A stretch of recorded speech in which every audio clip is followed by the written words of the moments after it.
All right. Welcome to the Effective Stage Design Strategies course. The purpose of this course is listed as here, right? So the primary objective of the Effective Stage Design Strategy course is to help stage designers create fun, challenging, and legal stages, which makes competitors enjoy and want to shoot. Okay. So this course is not designed to be a replacement for the USPSA or IDPA, RO or CRO training content that they go on course design, those kind of things. Obviously, we want legal stages per the shooting discipline you guys are doing. That's to me, that's a guaranteed thing that we got to adhere to, given the shooting sport that we're doing. But the intent of this is to kind of fill a gap between the like USPSA based training, which is highly rule focused, versus, hey, let's actually make stages that people want to shoot and are enjoyable, right? That it kind of enforce what we want to do as far as playing this game and having fun while we play the game, and also challenging our customer base. Now, I'm going to mention the term of customer several times through this training course because the reality of any of these practical shooting matches is that we're providing a product that the customer base wants to purchase or buy or consume. Okay. I think that concept gets lost on a lot of people's minds because they feel that it's a volunteer sport and I'm just doing the best I can do.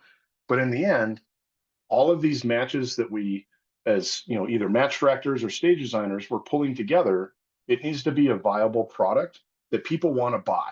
Okay. So if clubs are putting together ineffectively run matches or their stages are not enjoyable to shoot, that product is going to suffer. It's no different than a restaurant, right? How many poor meals are you going to be palatable to on a given restaurant before you tap out and just stop going? Okay. So, from a match director or stage designer perspective, I think it's important to understand that we need to make things for the customer base that are there to purchase and consume that product. And that's a super important factor to always consider in your stage design strategies. Okay. Now, what I'm going to do is I've listed these effective stage design strategies purposefully in a bulleted list that are not numbered because any one of these things is important in of itself, but multiple things here. What usually causes a significant stage challenge is when multiple of these strategies are not being followed within a stage. Usually translates to that stage not being as enjoyable or fun or reasonable to the customer base skill set that's shooting the stage, those kind of things. Okay. So we'll just start off here with the first item here. So the first bullet is, we want to create field course stage designs which offer multiple competitive stage plans to complete. One way to shoot it style field course stages are not as fun and also missing the figure it out puzzle portion of the challenge. Now, this is obviously biased towards USPSA style matches. USPSA is founded on freestyle, which means we need to provide an opportunity for the competitor to figure out the challenge. That's the puzzle piece of it. Now, if you're a stage designer for IDPA, a lot of those IDPA stages, the process is mandated within the WSB. So that figure it out portion is pretty much missing in IDPA style stages versus USPSA. Okay. The next item here is stage design should be founded in testing realistic and common practical shooting skills. The average target distance for USPSA style matches is 7 yards, with a handful of closer and further targets sprinkled in here or there. This is part of knowing your customer base. Okay. And this also gets into the effect of, as stage designers, after the product is consumed, meaning the match is over, everybody's shot the stage, you need to go look at the results and look at the effectivity in the people consuming that stage. Meaning, most of the time, competitors correlate hitting the targets with an enjoyable experience. So if a stage has a bunch of over-the-top aiming challenges. People are racking up a bunch of shooting penalties, such as mics and no shoots and that kind of stuff.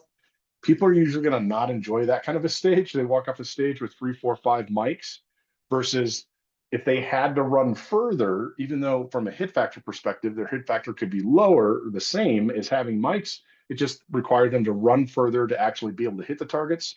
People usually enjoy those types of stages better than just force fed eating mics or hitting no shoots. Okay. So keep that in mind from a stage design perspective that the average distance of targets is usually 7 yards. And the reasoning for that is it's usually predicated by the size of the bays that we have to set up stages on. So by the time we put a shooting area in the middle of the bay, and we add some walls to that and give it some distance on both sides of the bay, you're going to have you're only going to have about 7 yards either direction, right? There's very few stages along the or few bays along the Colorado Front Range that have super wide bays where you could legitimately get 15, 20-yard targets on the side berms while you're remaining in the shooting area in the middle. Okay. So understand your customer base. They need to be able to hit the targets in a reasonable manner, right?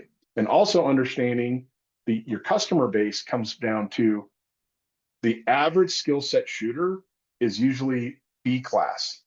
Okay. So a B class shooter, and I also want to mention this, like, even though that person may have achieved a B classification, the vast majority of people attending practical shooting matches don't practice with any amount of regularity, right? The matches are their practice. So I'm not saying we need to dumb all the stages down, make them all super easy. Nobody should ever have any mics. Absolutely, we should produce an opportunity for our customer base to push their skill set, which could translate into mics or no shoots. But we don't want a situation where we're regularly creating, target presentations where it is a struggle bus for anybody to hit the targets. Okay. All right. The next item here, every stage prop used within the diagram must serve a definitive purpose towards achieving the skill testing goals of the stage. Adding extra props to the stage which have no value in testing the shooting or movement challenge only delay the stage setup and teardown efforts. So from that perspective, I want all the stage designers to really think of what can I do for this prop? What specific purpose does this given prop do that couldn't be done by other props within the same stage, right? Like a really basic example would be a single double stack of barrels can be precision placed to block certain targets from multiple different positions versus putting in 3, 4, 5, 6 double stack barrels to block the same stuff from the same places. Okay. That's one kind of rudimentary example. So really start thinking about every prop needs to serve a purpose. Okay. And the challenge that happens with this is that for a lot of us that are using, like online tools like Trident software, Google SketchUp, or PowerPoint or whatever to create the stage designs, or if we're using 3D diagram tools to create the stage, like the 3D printed ones, those kind of things, it's very easy for us to put another wall in there, put another double stack barrel, and then all of a sudden we get a stage that's got 15 walls and 8 double stack barrels when it really only needed 3 and 2 to achieve the same kind of goals. Okay, so be very judicious with your stage plans or stage prop usage. Okay. Some very creative and challenging stages can be made with as little as 2 or 3 walls or 2 or 3 barrels. Okay. So think of it from that perspective. All right. So the next one is the stage diagram should match the base size restrictions within the local range. Measure your local club's bays, width and depth, and create a stage diagram restriction around those physical limitations. Most stage design failures are associated with bay width limitations that wasn't considered during the stage diagram creation process. So we usually tend to create stages that are too wide versus the berms that we have access to. Okay. So part of that is measuring, going out to the range, measuring what is the width of the berms, and then using scale restrictions to keep your stuff within that size restriction. Okay. Another good example would be for the indoor match people. Most of the clubs use the moving backer boards, beams that are in the top of the range to hang walls. Well, for those stage designers, you need to know, well, how many of those beams do you have in a given bay, right? If you have 10 beams, you can do different stuff versus if you have 7 beams or you got 20 beams. That tells you what kind of angles you can put walls at or how many different, what's the width between walls. So take that in consideration when you're creating the stage diagram. Nothing sucks more than you got this awesome stage diagram. You're like, this is going to be awesome, but we need a berm that's 4 times as wide as we actually have. Then you end up having to make massive changes to the stage when you're putting it on the ground to actually make it fit in the berm. Okay. Any questions so far? Okay. Next is the stage diagram should only use club props which actually exist in the club inventory. Also consider that the total quantity of available common props used for your stage in conjunction with what will be needed for the remaining stages within the match. Okay. Now, this first sentence, this will commonly happen when people start poaching stage diagrams or stages from other clubs. They go to a major match and they're like, oh, this is a really cool stage that we did. I'm going to go poach that and we're going to shoot it at our local match. Well, that stage may include a prop that legitimately doesn't exist in your club's inventory.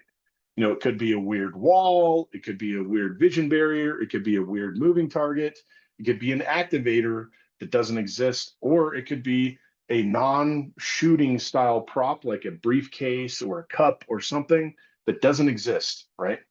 So just make sure that the props that you need for your stage exist in your inventory. And if they don't, get them on the list of the stuff to add to your inventory prior to the start of the match.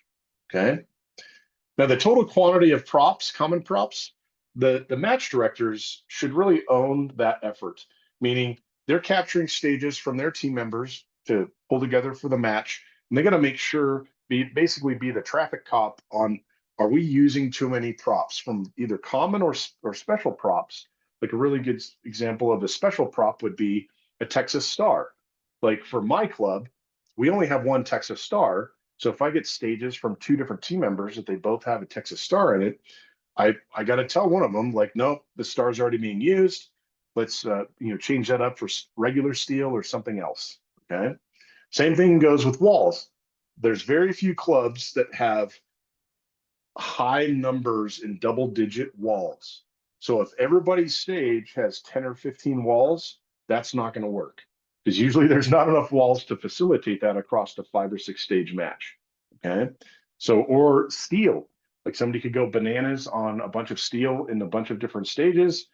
You know, a lot of clubs don't have a tremendous amount of steel targets to facilitate that across a bunch of different stages. Okay. Any questions about that? All right, so the next item here is shot difficulty should be biased to the average B class skill set competitor can realistically perform. Okay, competitors usually determine enjoyment or success while attending a match by being able to hit the targets. Excessively difficult or punitive shooting challenges turn the stage into a survive versus an enjoy, right? Ask yourself honestly, can I make that difficult shot successfully with a high level of consistency?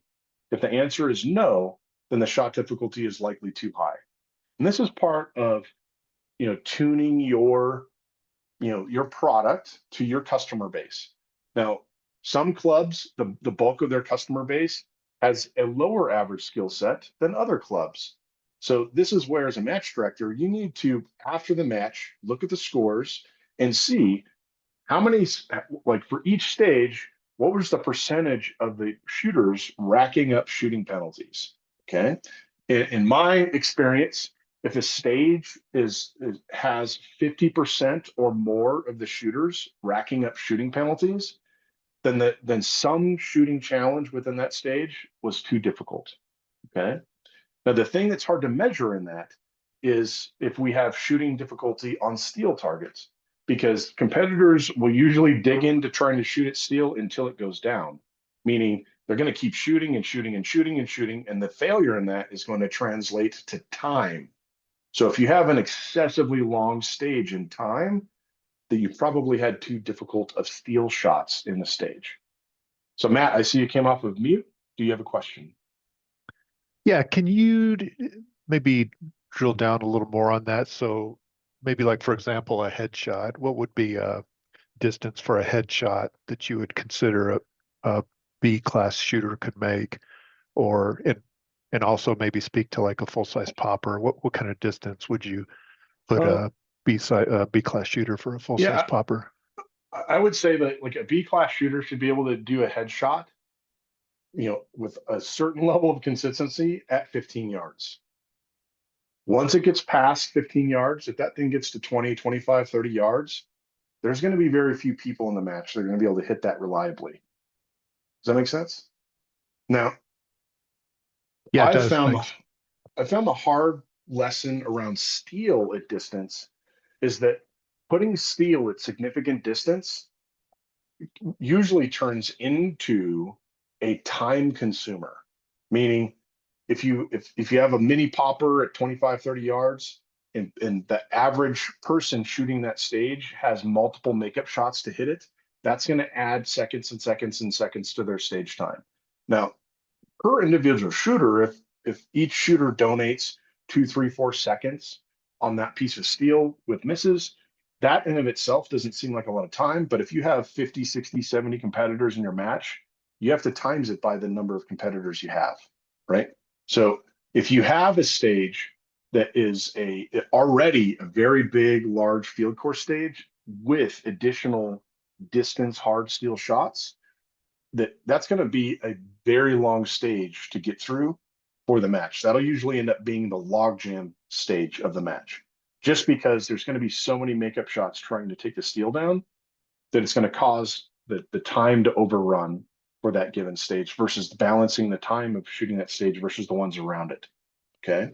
Now, I've found that it's it's much easier to put a paper target, a cardboard target at that same distance. You could partial it up to make it the same shot difficulty, meaning you could make it a tuxedo style hardcover target at that same distance, kind of replicating a mini popper at that distance. But the fact about that is that the competitors are going to come to that target, they're going to crank off 2, 3 rounds at it, and they're out. They're not going to stay there and go to war with that thing because most people can't even see the hits at that distance on the paper. Okay. So, from a time management perspective, you want to be kind of careful on putting like a bunch of steel at a significant distance. And this comes to the ebb and flow of you can have sprinklings of hard targets here and there, but you don't want to get sucked into the mode of retesting the same skill over and over and over and over, especially if it's a marksmanship punitive style target. Like you can have a mini popper at 25 yards, but you don't need 5 or 6 of them in the same area. Does that make sense?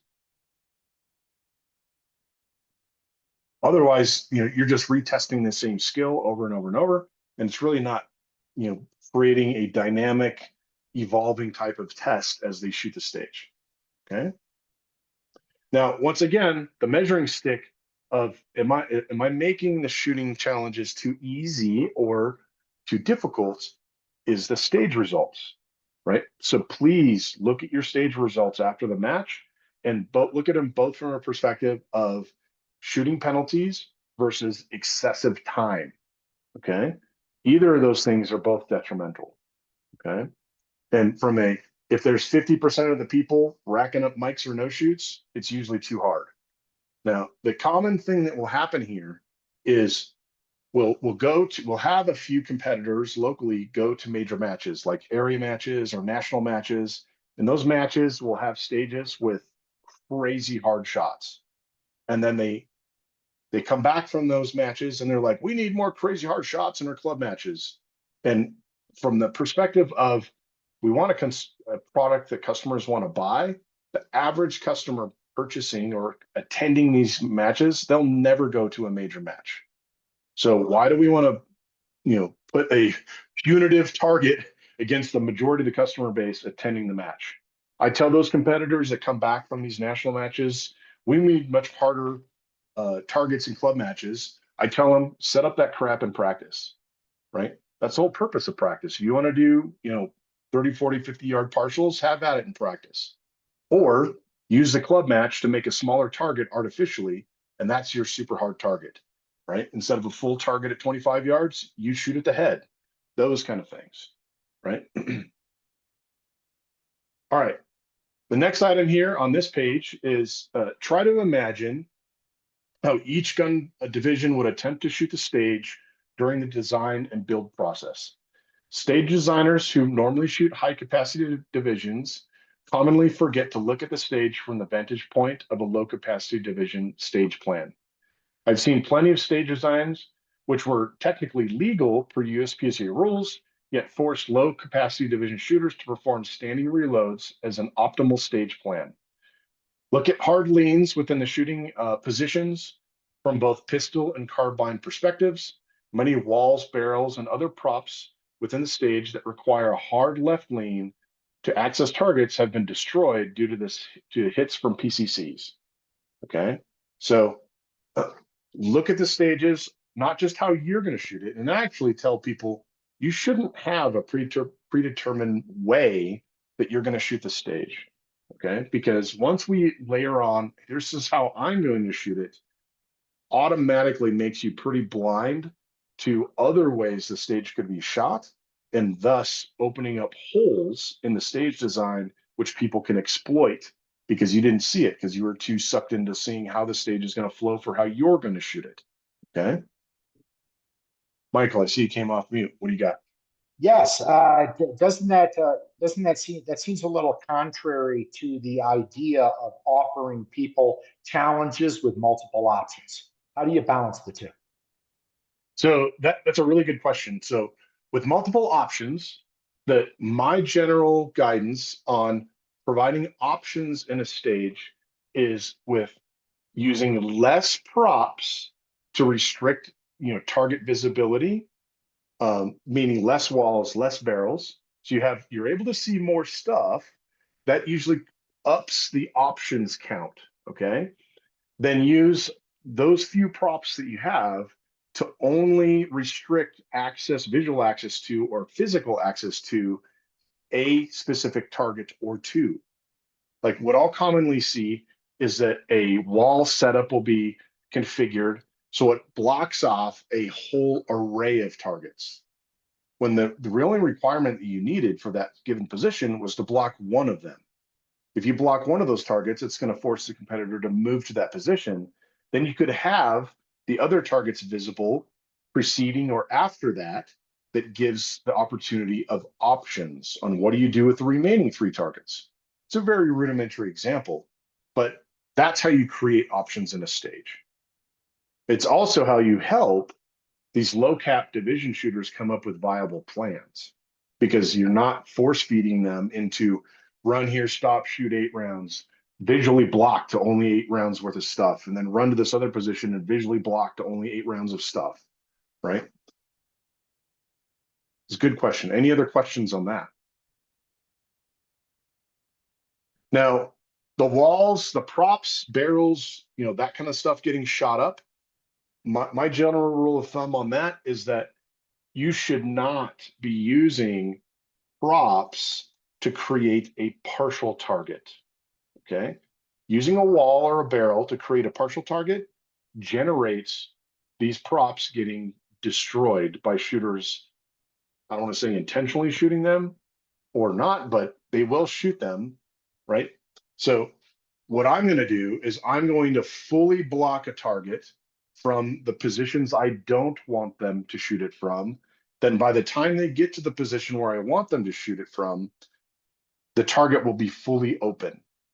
Okay. I can add partialness to that target with hardcover or no shoot, right? That's the cheap consumable item, but I'm not going to stick a barrel or a wall up against that to create the partial. Does that make sense?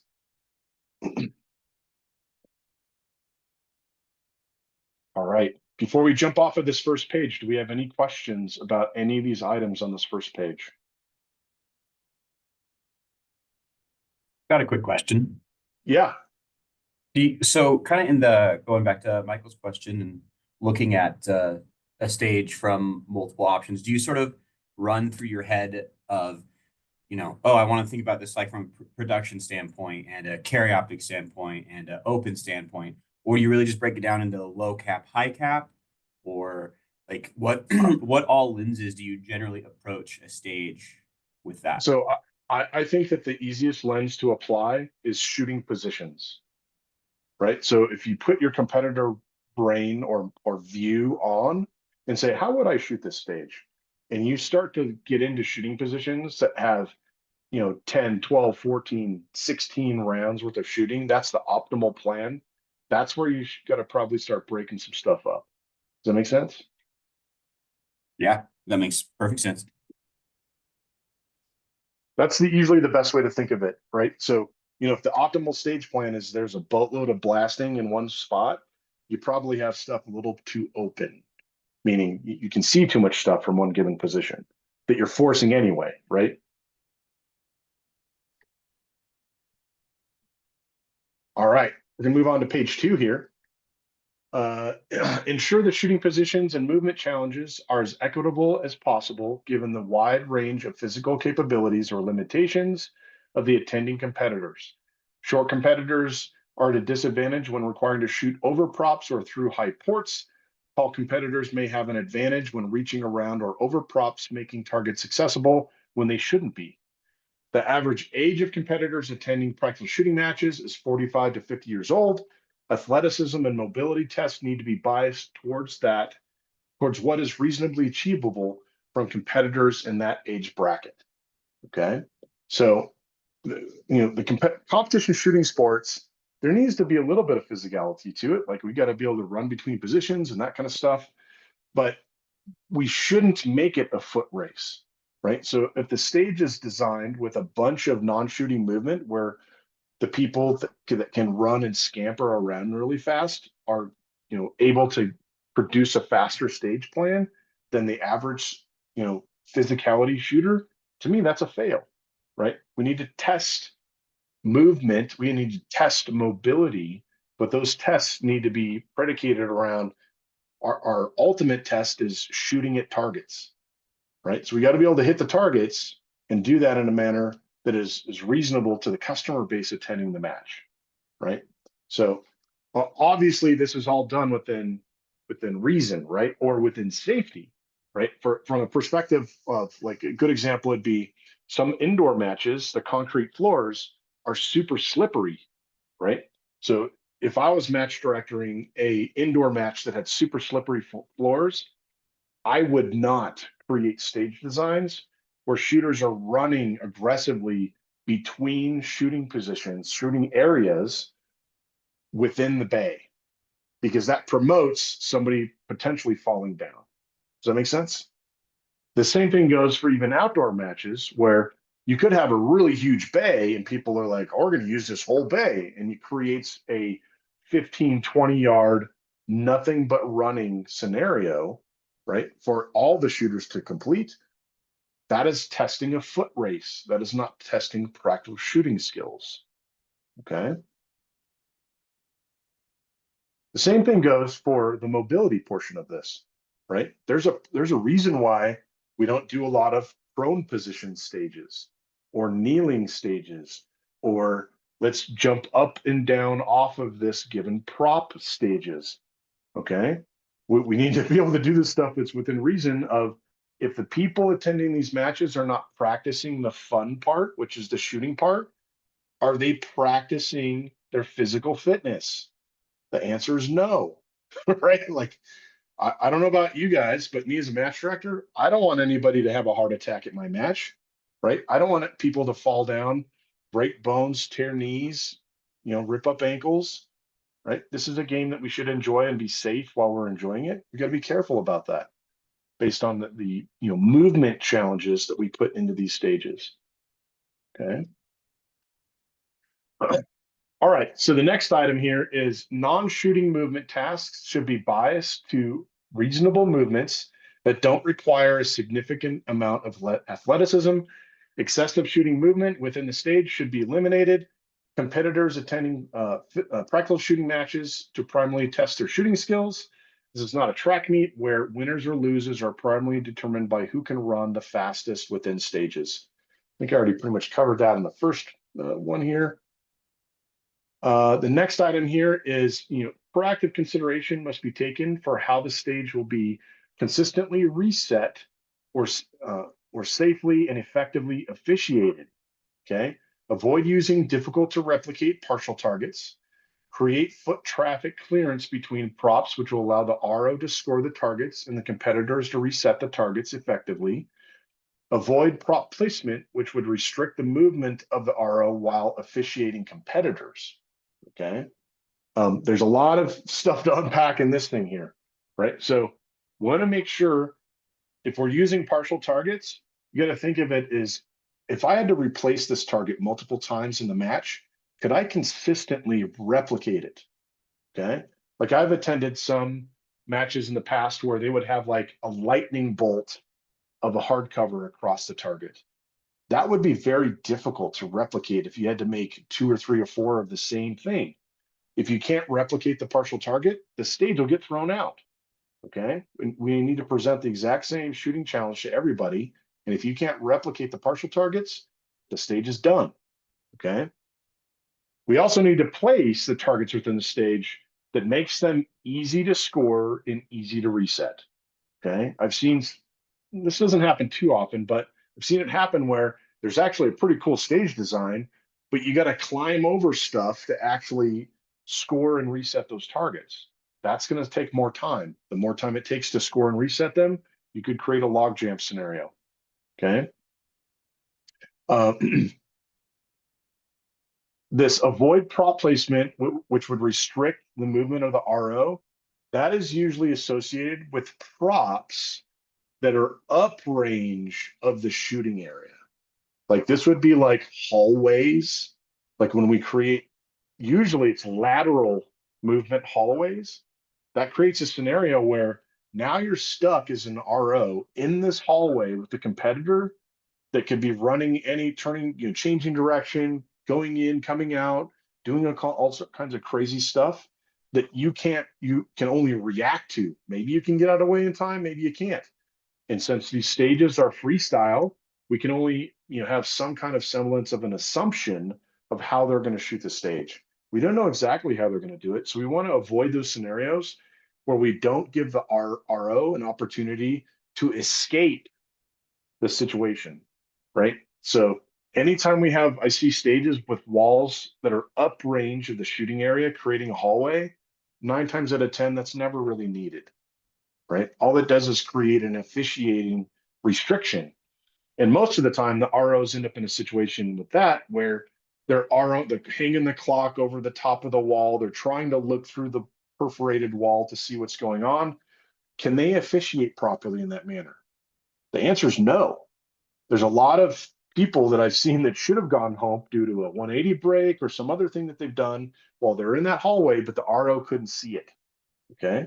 That creates an unfair scenario for everybody else if a competitor should have been disqualified, or heaven forbid everybody gets swept because somebody gets turned around in the middle of the hallway and they turn up range, that kind of stuff.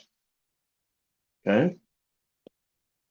All right. So the next item here is large field course stages should take less than 30 seconds to complete for the average B-class skill set competitor.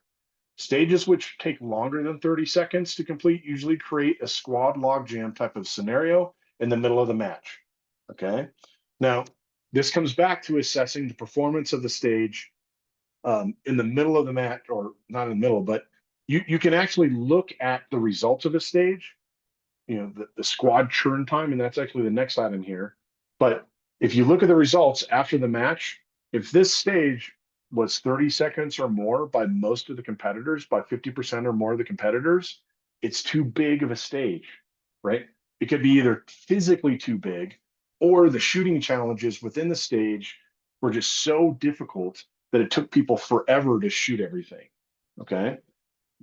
So Most like a good sweet spot for most stages at field course stages is about 20 seconds. Okay. If you have 20 an average time of 20 seconds per field course stage, the stages will balance to each other from berm to berm to berm. Okay. The next item here is an optimally sized shooting and movement challenge balanced and officiated stage should take 2 to 2.5 minutes to complete from one competitor to the next. If the stage is taking longer than 2.5 minutes from one competitor to the next, they're usually failing at one or more of these guidelines. Okay. The stage is physically too big, right? So if the RO has to walk 25, 30 yards for every shooter just to score all the targets, that thing's too big, right? Or more. Like if they have to traverse 50 yards, 100 yards to score all the targets, that means the competitors also have to traverse that distance. Okay. I've seen some major matches do it effectively where they have some distance targets that are at significant distance, 40, 50 yards, where they actually have an RO on like a four-wheeler or a motorcycle or something that goes down there, scores and tapes those targets and comes back while the rest of the competitors stay uprange of that. Okay. But this 2.5 minute scenario, that's important to track. And the cool thing about practice score is that within there, you can see the time it takes per berm or per shooter. Look at those metrics within the tablet after the match is over. So as a match director, look at those metrics based on specific stages. Okay.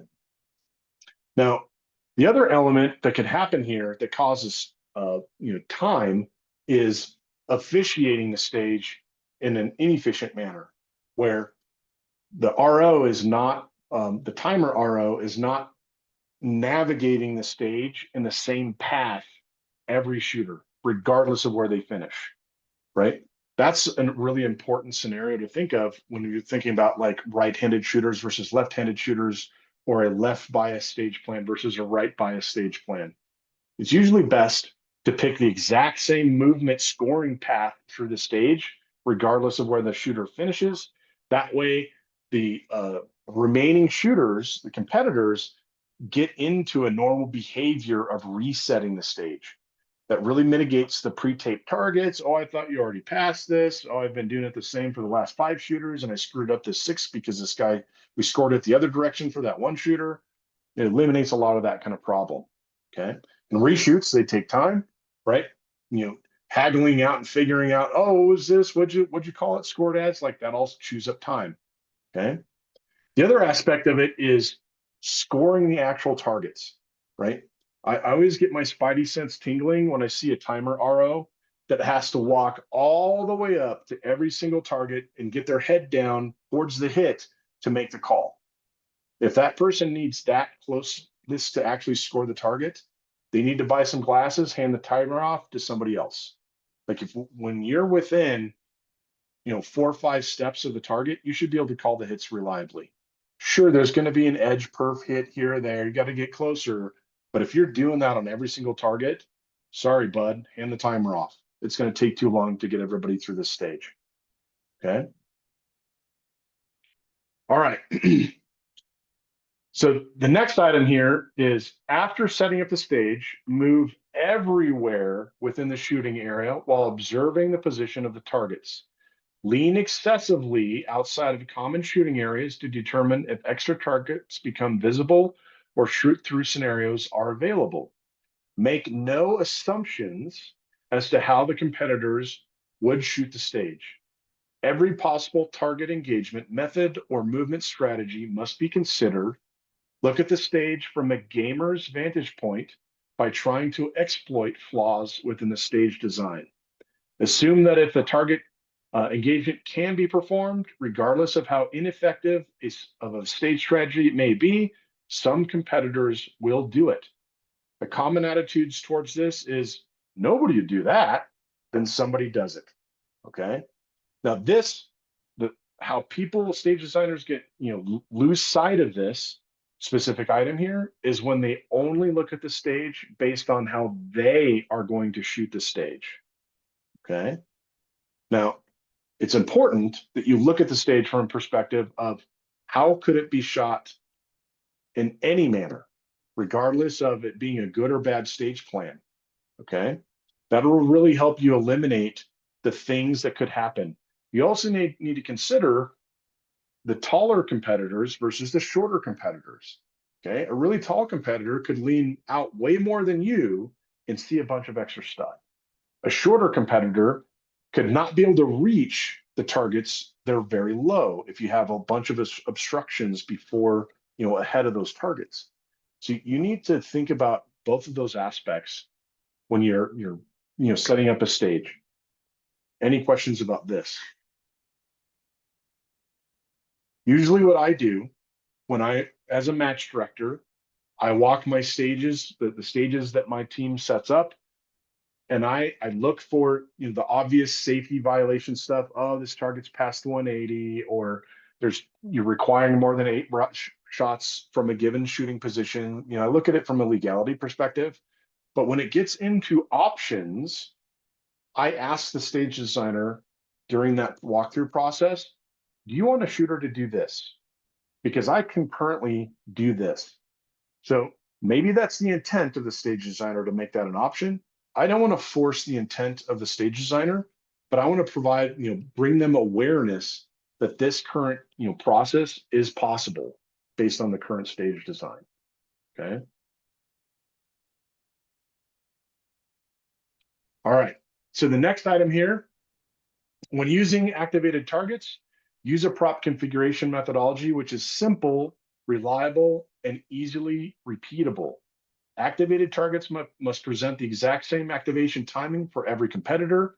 Assess potential target engagement angles to avoid activation mechanisms such as cables, activators, activated rods, etc., from getting shot. I always find that amazing. Like if you could have this super 1/8 of an inch wide cable that if you told somebody to shoot that on purpose, they couldn't, but you put it in a stage and they're going to shoot that thing if you put that cable running across the back of the berm in the wrong spot. Okay. Make the activated target prop set and reset as obvious as possible. Painting the ends of the activation rod different colors, along with the corresponding locations on the activator or ground, makes it more obvious as to how it should be set. If possible, use real hardcover to block the activated targets when they're in the away position to make scoring misses due to hardcover hits obvious. If real hardcover targets are not available, ensure that the visual blocking props are properly repaired or restored as they get hit. Like for most of us in our section, we use barrels in front of like swinging targets or bobbing targets, that kind of stuff. We need to paint those barrels as they get hit. That way we can make reliable scoring hits against them. Okay. Any questions about the activated targets? All right. So the next, actually, I'll back up a little bit. Any questions about the content on this page here, page 2?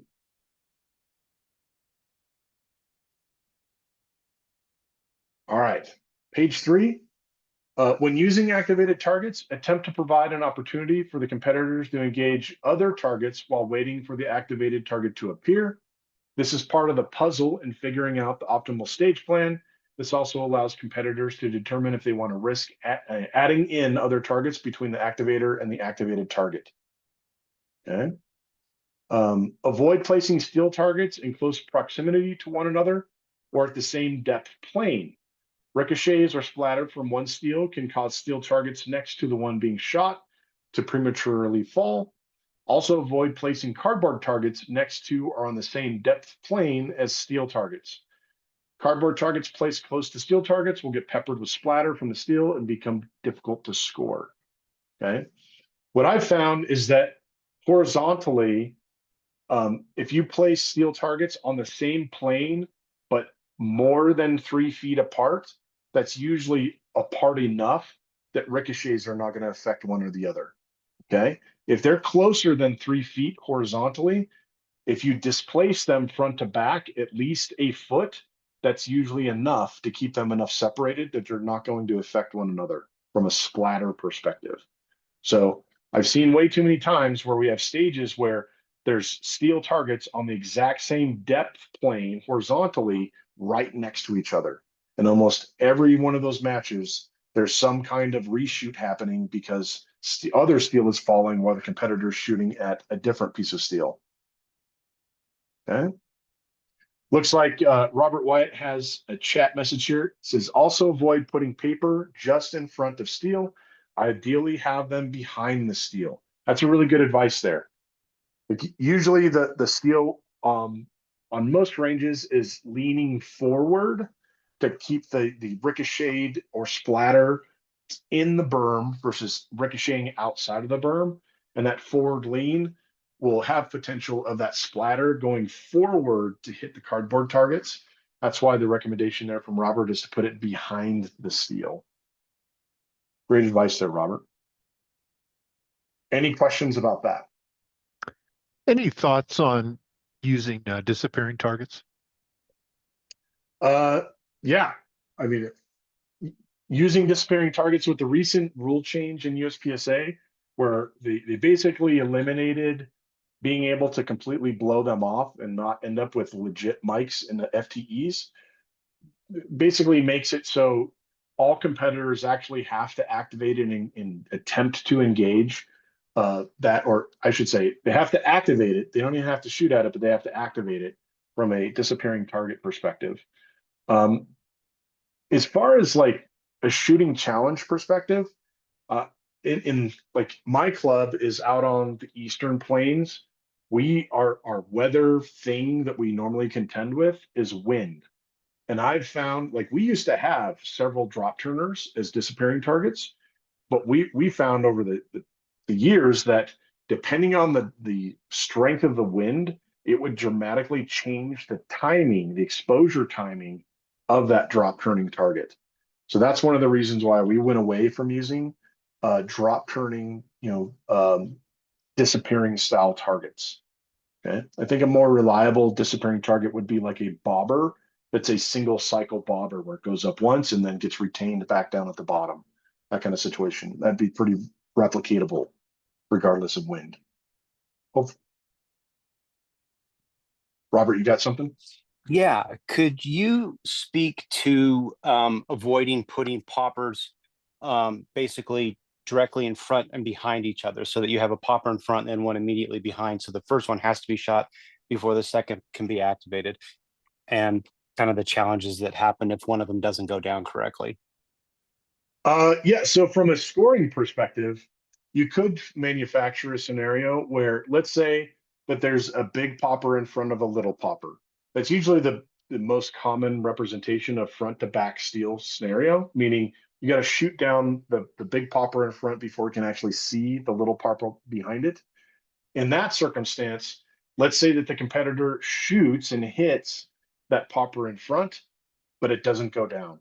Then that ends up into a calibration challenge call where the competitor, like if they lose that calibration call, they would also incur a failure to shoot at and mic on the little popper behind it, right? So that could turn into a significant penalty for competitors if there's a bunch of steel issues with that popper not falling in front. Now, Robert, from a perspective of reliability of steel, that's where, like, if I have this one steel in front of the other scenario, I'm as a match director or stage designer, I'm going to use a popper in front that is going to be much more reliable than some others. Like making sure that the staff understands. Let's make sure that the weight of that popper in front is set properly, right? That kind of scenario, proactively looking at the steel, regularly double checking it, those kind of things, or just use the same type of steel across and maybe a vantage point difference to be able to see something of the popper behind. That way, in a worst case scenario, they have something to shoot at on the popper behind. That makes sense. Is there anything I'm leaving out there, Robert? Oops, sorry about that. No, that's actually what I wanted to hear. We've had this conversation at our local club about avoiding putting them in that perspective, because they would commonly put an activator as the back piece of steel, and exactly what you described was the issue. Yeah, and that makes it even worse, right? So now they got an FTE mic on the activator steel plus an FTE two mics potentially on a cardboard target that would be a swinger. Like Right. that is a destroy somebody's match situation, right? You get into like, I don't want to say zeroing stages, but that is a hefty penalty to pay because of potentially malfunctioning equipment, right?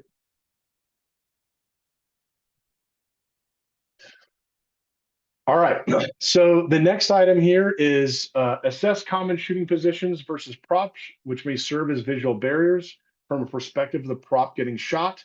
It is best to hang no-shoot targets at the end of walls or on the edges of ports, which overhang the end of the prop to serve as an observable limitation versus the target location.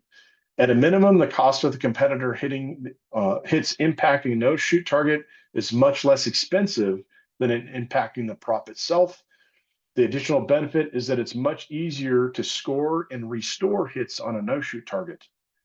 Props which get shot excessively through the match can actually change the target availability through the course of the match, such as a 2x4 on the end of a wall, which gets blasted away one chuck at a time through the match. Okay. This gets back to my initial thing on page 1. I was talking about that, where we want to really, keep from using the ends of props as the partial maker for targets.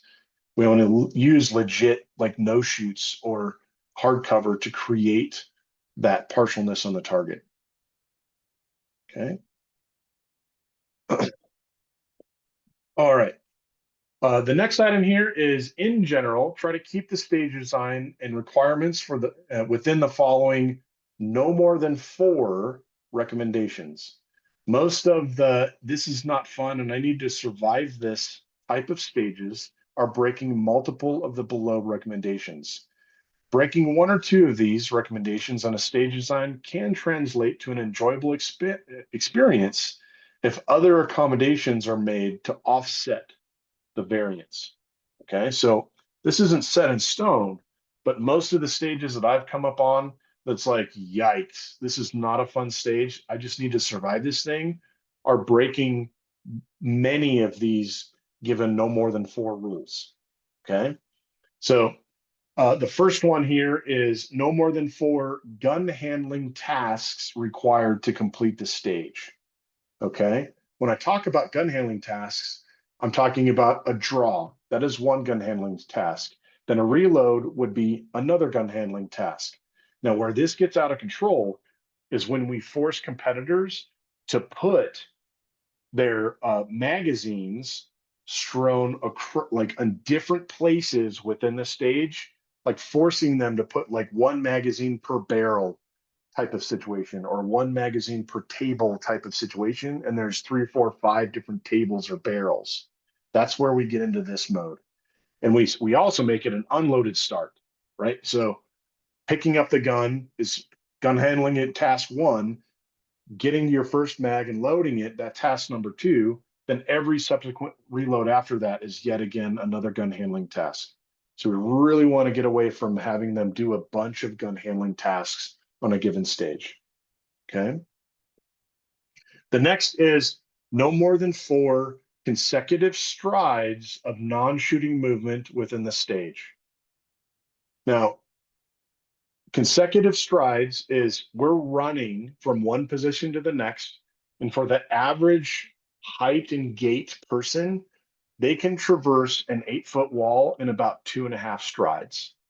So this 4 strides or more is usually 2 or more 8-foot walls put end to end. Okay. That's a really good measuring stick. Is, do I have more than 2 8-foot walls worth of non-shooting movement in this stage? If the answer is yes, it is too much.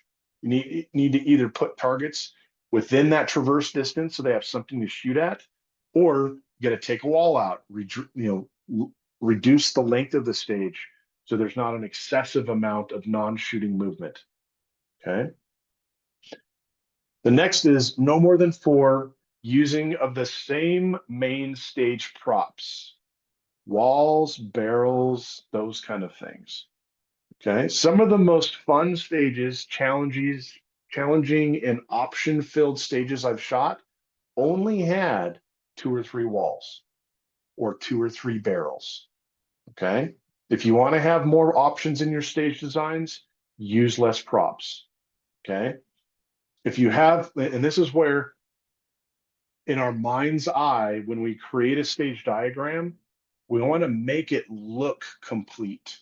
We want to make it look good, meaning we're going to keep adding walls and adding barrels and adding things to make it look good.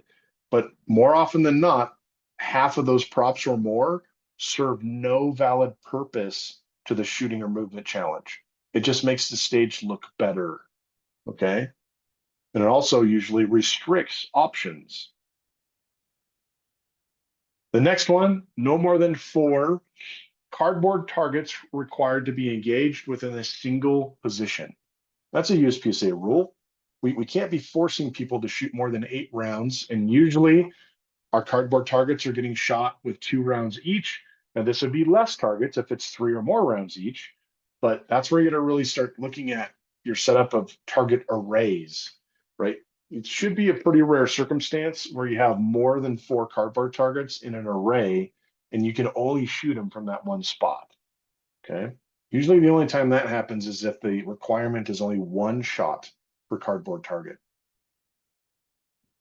All right, so the next is no more than 4 shots per cardboard target being required. Okay, now this is more of like sometimes you get some classifiers or standard style stages where there's multiple strings and there's like 6 hits on a target. That's not what I'm talking about here.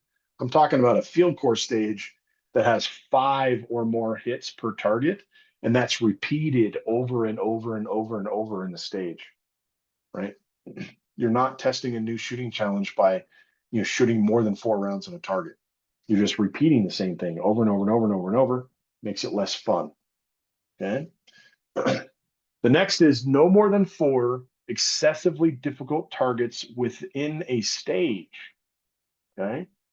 So this gets back to, you want to use that measuring stick of what is the percentage of people racking up shooting penalties.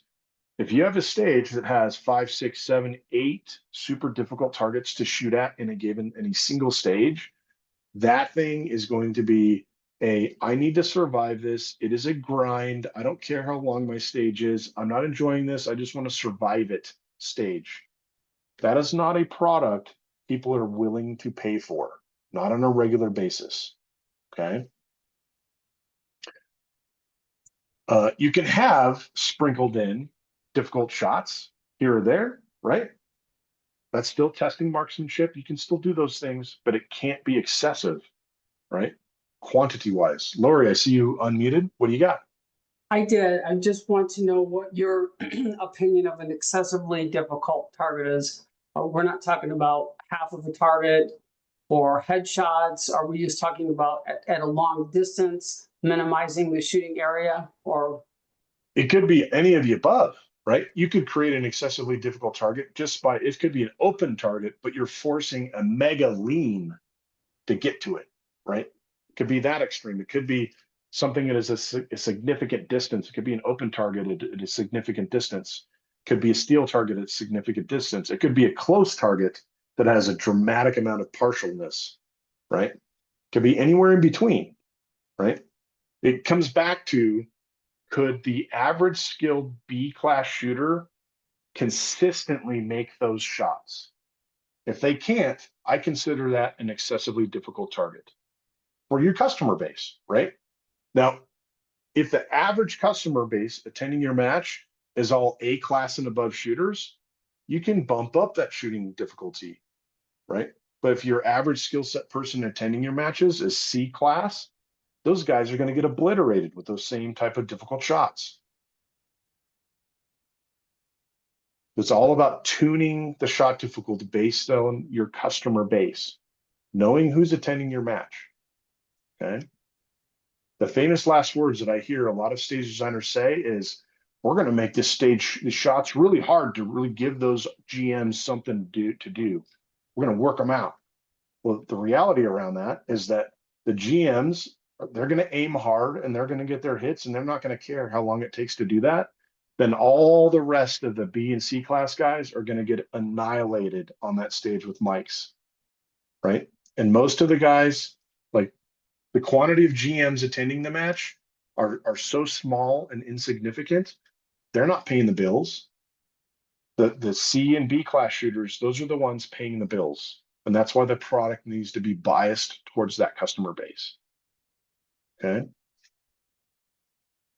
All right. So the next, no more than 4 shooting positions required to engage all of the targets within the stage.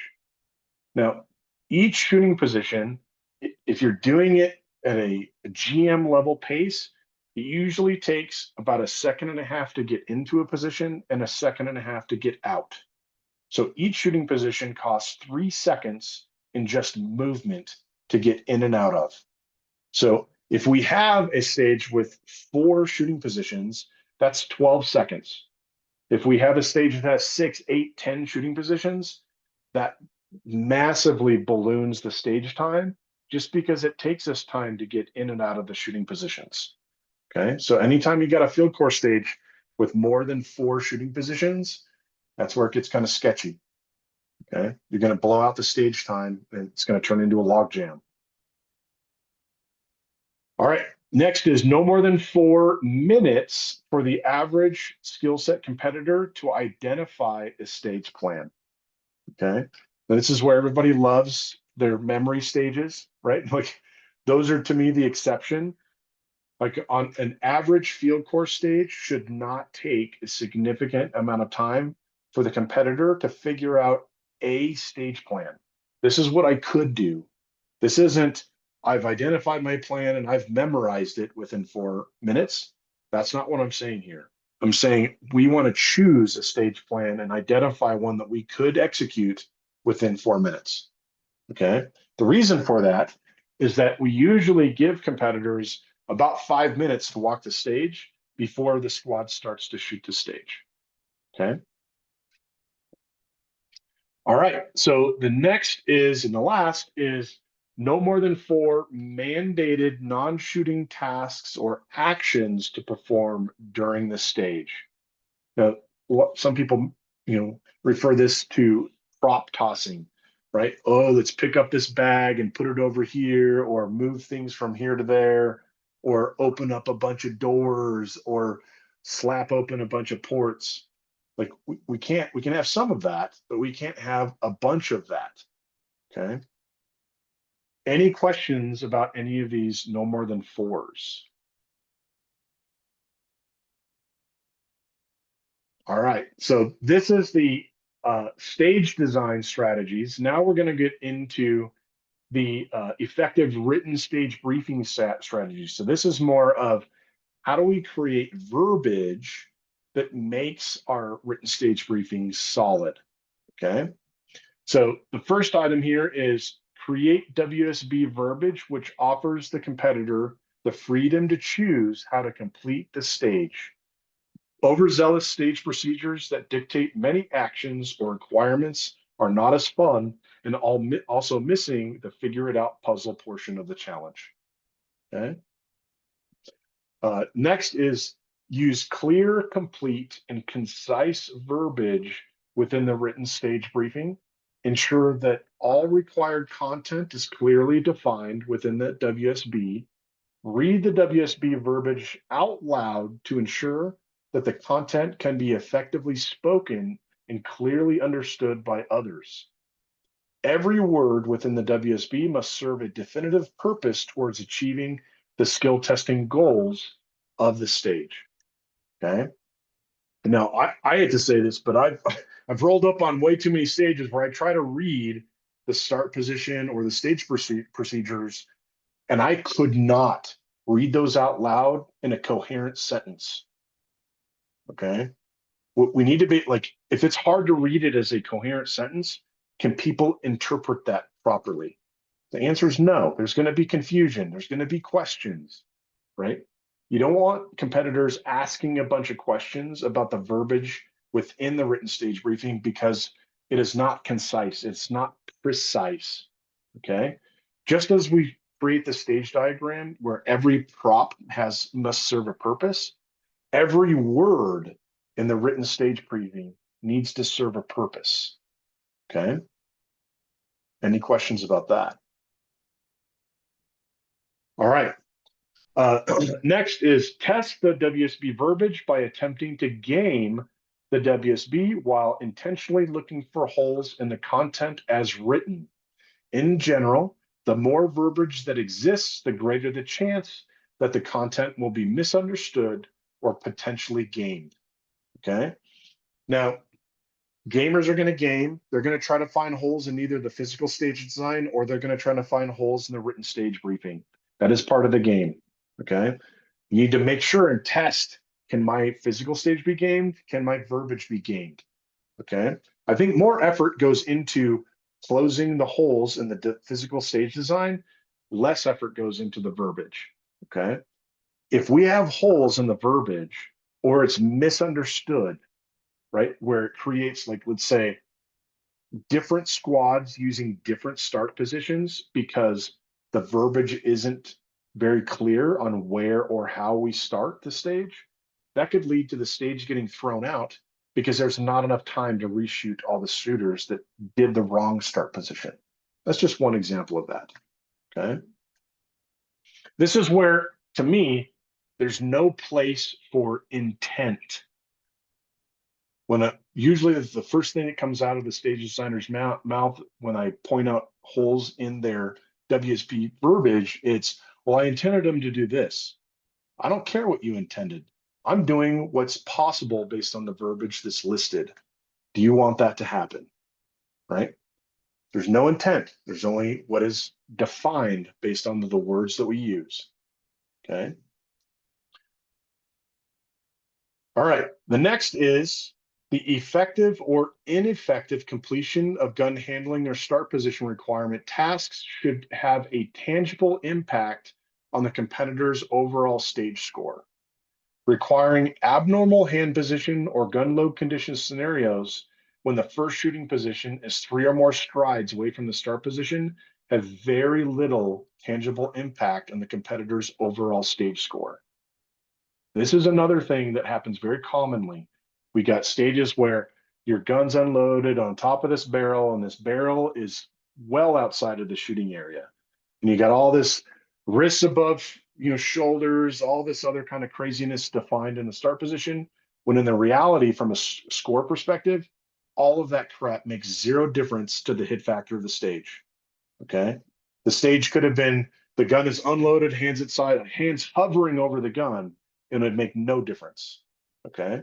So if you want to test competitors' skill of how do they load a gun, how do they draw off of a prop, such as a barrel or a table, or any of that kind of circumstance, you need to be placing them within the stage where there's a target that they could shoot immediately after the buzzer. That is an effective testing of gun handling skills. Okay. Not, let's do this stuff well outside the shooting area and we got all this complex start position stuff that ultimately does not matter because we're so far away from the shooting area and the first target we can shoot that none of it matters. Okay. All right. Next, if the written stage briefing consists of a diagram page and a written briefing page, ensure that the verbiage on both pages is identical. Okay. Content on either page which contradicts one another will at a minimum cause confusion. It can also lead to inconsistent deployment of the stage requirements, such as start positions or mandated actions. This can lead to the stage being thrown out due to the squads inconsistently deploying the stage requirements as the squads cycle through the stage. Now, normally, from an NROI perspective, USPSA, ROCRO perspective, the guidance is they want to see like a diagram WSB and then a words only written stage briefing. Okay. Most of the clubs only use that diagram page that has the verbiage at the top of the page to effectively get the requirements communicated. You can create 2 separate pages if you want, The point of this bullet is if you're going to have two separate pages and you amend one because you found some problem, you got to update the other page. There's way too many times where I've seen conflicting content within a 2-page WSB scenario where they get the diagram, verbiage, and then they got the written stage briefing that those two things don't match. Okay. From a match director perspective, I prefer to not use the written page in my club matches simply because that's yet another thing I have to keep track of, right? I have to get another clipboard. So now we got 2 clipboards on every bay. We got to make sure that that thing doesn't end up in the next county when the wind comes up and all that kind of crap, right? The verbiage should be succinct and concise enough that we don't need a paragraph worth of content to get across what we want the competitors to do as far as an WSB requirements perspective. Now, where that goes sideways is when we get into standard style stages that have multiple strings. Those are classifier style stages. That's where their Virginia count, you do the shoot this target so many times, reload, and then shoot this other target so many times. That's where the verbiage is going to get pretty lengthy. Okay, and it may need a separate written stage briefing page to capture that content reliably. Okay. All right, so the next item here is the stage diagram used within the WSB needs to contain all the requirements listed within the verbiage. Target quantity, start position X's, gun position X, quantity of props needed for the stage, a general similar look and final product once the stage is set up. If the stage diagram shows 4 walls and 6 barrels, but the final product ends up with way more walls and barrels to achieve the desired shooting or movement goals, that's a failure in the stage design phase. Okay. Like a good example for my club is each stage designer submits their stage, their drawing, it shows, we use that as the inventory of what we put on the trailer that's going to their berm. So if their stage has this quantity of barrels and this quantity of walls, this quantity of target stands, that's all they're getting. Okay. And if they have to go back to the barn to get more stuff, that's the penalty of not having your diagram or the considerations for the width and depth of your berm defined in the design stage of your stage design. Okay. All right. Next is while listing steel targets within the WSB verbiage, try to do so in a generic manner, such as 5 steel targets instead of 2 plates, 1 pepper popper, and 2 mini poppers. Using a generic naming convention allows you to use alternate steel target types, which on match day, if needed. Like your club may not have enough of the same type of steel to use on all of your stages. The limitations of the berm and how the stage is placed within the berm may require using a steel plate instead of a popper to set it at a safe minimum distance or to avoid a shoot-through scenario, whatever. Like that stuff happens quite often. Like a really good example would be I have a popper that's supposed to be in this position and it's on the side berm, but it's too close to the shooting area. It's not at minimum safe distance.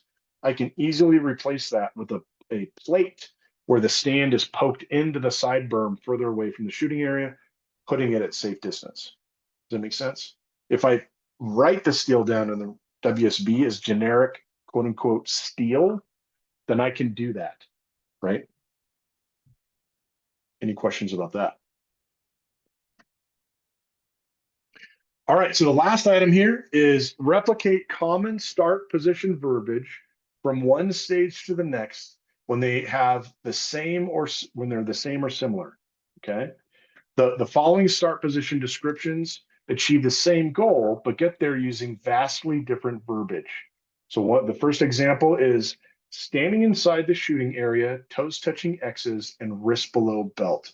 Handgun is loaded and holstered versus standing fully inside the shooting area, facing downrange with toes of each foot touching respective X's, arms are relaxed at sides with the wrist below the belt, handgun is loaded, safety engaged, and holstered per Rule 8.1.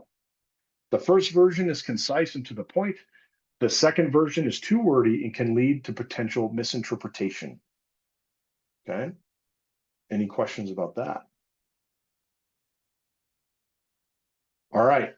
So we've gone through this stage design strategies document.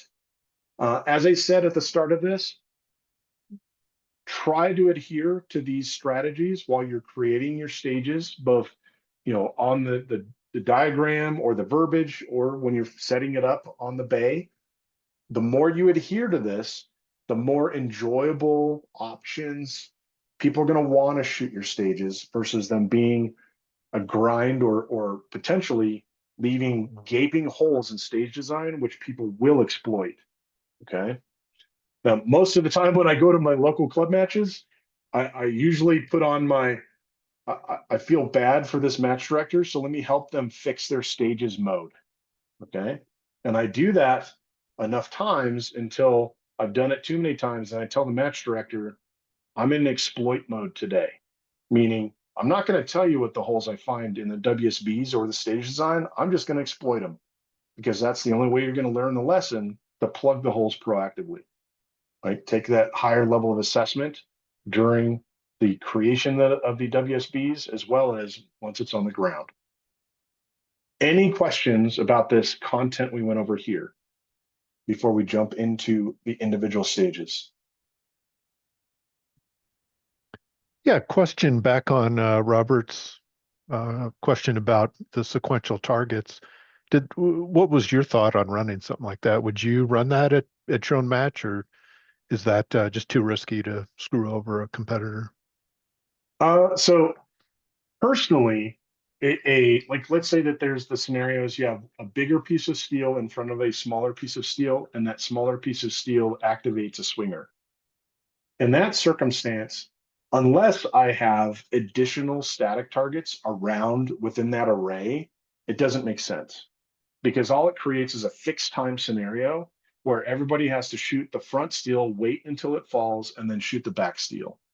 Right? So enjoyment wise perspective, that's not too enjoyable, where we're forcing people to wait on the clock to present a target. Okay. Now, from a perspective of activated stuff, like, I would much rather reverse that scenario and make the activated steel the front steel, right? Where you can't see the back steel, but you activate the front. It could turn on a swinger that gives somebody something to do, or it could have an additional static target, paper target to the left or right of that array that you could also engage, giving them options in that manner. And this is where it's a little nebulous around to the letter of the rule versus styles of product, right? I'm always going to bias my product to provide opportunities for people to segregate their skill set. Does that make sense?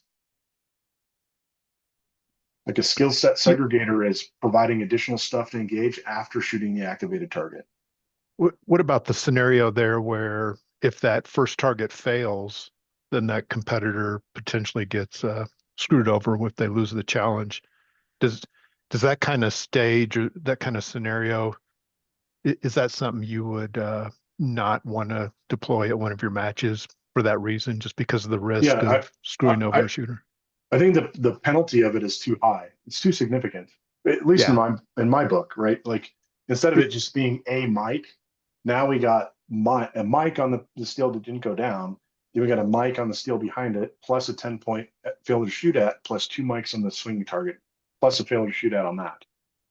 Like, we turned a 15-point penalty into, what is that? 30, 40, 50, almost 80. I think it's 80 points. A lot. Like, it's on a large field course stage, it's more than half of the stage points you could nuke somebody on. Okay, thanks. Dennis, do you have a question? I did, more of a request, actually. I mean, I understand the gist of, creating these stages, and I think in your words here, I see it now, common practical shooting skills. At some point, would you be willing to compile what you think those are, so we can, further understand what exactly, these skills, should be testing? I mean, you pointed out a couple, such as, long distance targets, gun handling, et cetera. But, for somebody that's newer-ish like I am, I could somewhat consider myself that. would you be able to further define that a little bit? Not necessarily today, but at some point in time. Yeah. So for anybody that has any amount of practical shooting match experience, you got to think of the skills that you're being tasked with doing in significant multiples, right? So a good example would be transitioning between different targets. That is a very common practical shooting skill. Another skill would be exiting a shooting position and then entering another shooting position. That's a very common practical shooting skill. Okay. So those are two very, basic examples of different skills. And I'm purposefully picking those because I would consider both of those as movement skills, right? So you have the movement testing stuff that you want to do. And that, like, from a transition perspective, you want to test a shooter's narrow target transition skills. And then you could also test within that same stage wide transition skills, just by placing the targets in a manner that forces that, right? And then also mix in, I want to test the shooter's skill in blending shooting positions by shooting a target or two on the move while they move from one shooting position to the next. That's yet another common practical shooting skill, right? I think that too many people think of the practical shooting skills in the form of gun handling, like draws or reloads, which for most divisions, those things are in most stage designs, the gun handling stuff is usually masked. The time it takes to do them is usually masked by movement between shooting positions or getting into the first shooting position. Does that make sense? Yes, absolutely. Now, from a marksmanship perspective, that's like, I think I defined it in here where, the average target distance is at 7 yards. Now you notice I didn't apply the size of the target in that.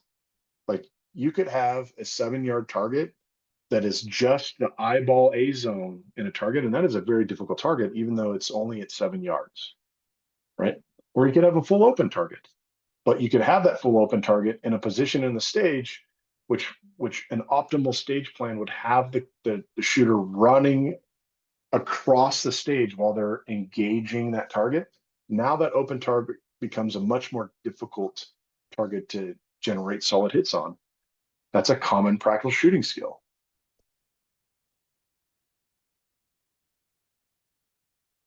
So Dennis, I would like, I'd have anybody, video your stage runs that you do at your local matches and just count up the individual skills that you perform, right? How many times did I enter a position? How many times did I exit a position? How many times did I do a narrow transition or a wide transition? Or how many times did I see this type of partial target versus an open target versus a steel target? How many times did I have to open a door or shoot a swinger? All these different things. Some things are more exercised than others, right?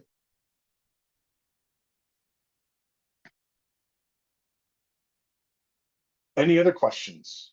These are all great questions. Thank you for asking. All right, so now we're going to jump into the portion where we're going to go through the submitted stages that the team provided. So I'm going to start out with, I just named these of the team members that submitted them. So the first one is from Anne. So Anne's stage here, I would say this is a very common structure of a written stage briefing up here that has enough space and clarity that we don't need a dedicated, legit, like words only written stage briefing. Okay.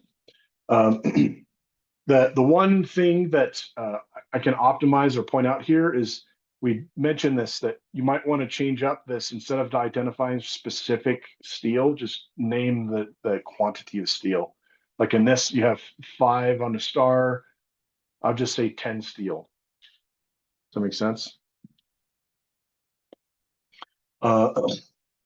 The next item here, so when we start comparing the written stage briefing details, we have this start position. This all makes sense. This is nice and concise. I don't see any challenges with how this is written here. Same thing here. This is nice and concise, to the point. The thing that I did find is a variance between your written stage briefing and this up here, right? So the thing that I noticed here is this, as far as the stage procedure goes, you have, this doesn't match, you have on audible start signal, engage targets as they become visible from within the shooting area. Down here, on audible start signal, engage targets with 2 rounds each as they become visible from within the shooting area. And then steel must fall to score. Like that stuff, these are 2 different things, right? You already define how many hits per target up here. So I don't think you need to have it here or here, right? You also state the steel must fall for scored hits here. It's a little bit redundant. Okay. So from a verbiage perspective, I think this thing's pretty sorted out. Good job on this, Ian. From a diagram perspective, the things that I wanted to look at here, or I took note of prior to this, was like the start position says standing anywhere inside the shooting area. Now, this sounds good on the surface, but I want to ask you, Ann, or whoever else attended this match that this stage was in, how many people didn't start in this back left part of the stage? I think everybody started back there. Okay, so then what is the point of standing anywhere? Did you really give anybody an option? The answer is no. No. Right? So once again, the words need to have a purpose. And if you don't give them a physical purpose within the stage that makes sense, then just put some X's over here and have everybody start here. Make sense? You bet. The next item here, what is the purpose of these? And we all realize that a diagram of a stage doesn't always match reality. There's always going to be some variance. But what is the point of these 3 single barrels blocking or restricting access to these 2 low targets? Like if I'm standing here, I could see them, right? Could they see them in the match? Like, did you put additional barrels here so they actually had to get to this part of the stage?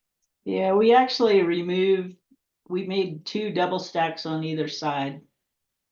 So they Okay. couldn't see it from the start position. Okay. So basically, like this barrel is more up here and so on and so forth. That way they couldn't see it as they're going down this way, right? Correct. Okay. So this is like, for my assessing this from a 180 perspective, you can see these guys as you're traversing forward. So like that would be like alarm bell number 1 going off from a 180 perspective. And this looks like really the only 180 challenge that I've seen in the stage design. Okay. The other thing that I noticed while looking at this is there's 2 T7s. You got a T7 there and you got a T7 here. Is there a target there? It's just bad PowerPoint. Yep. But this could be misconstrued and confusing to somebody looking at this drawing, like, where's this target? There should be one here. There's a number there, right?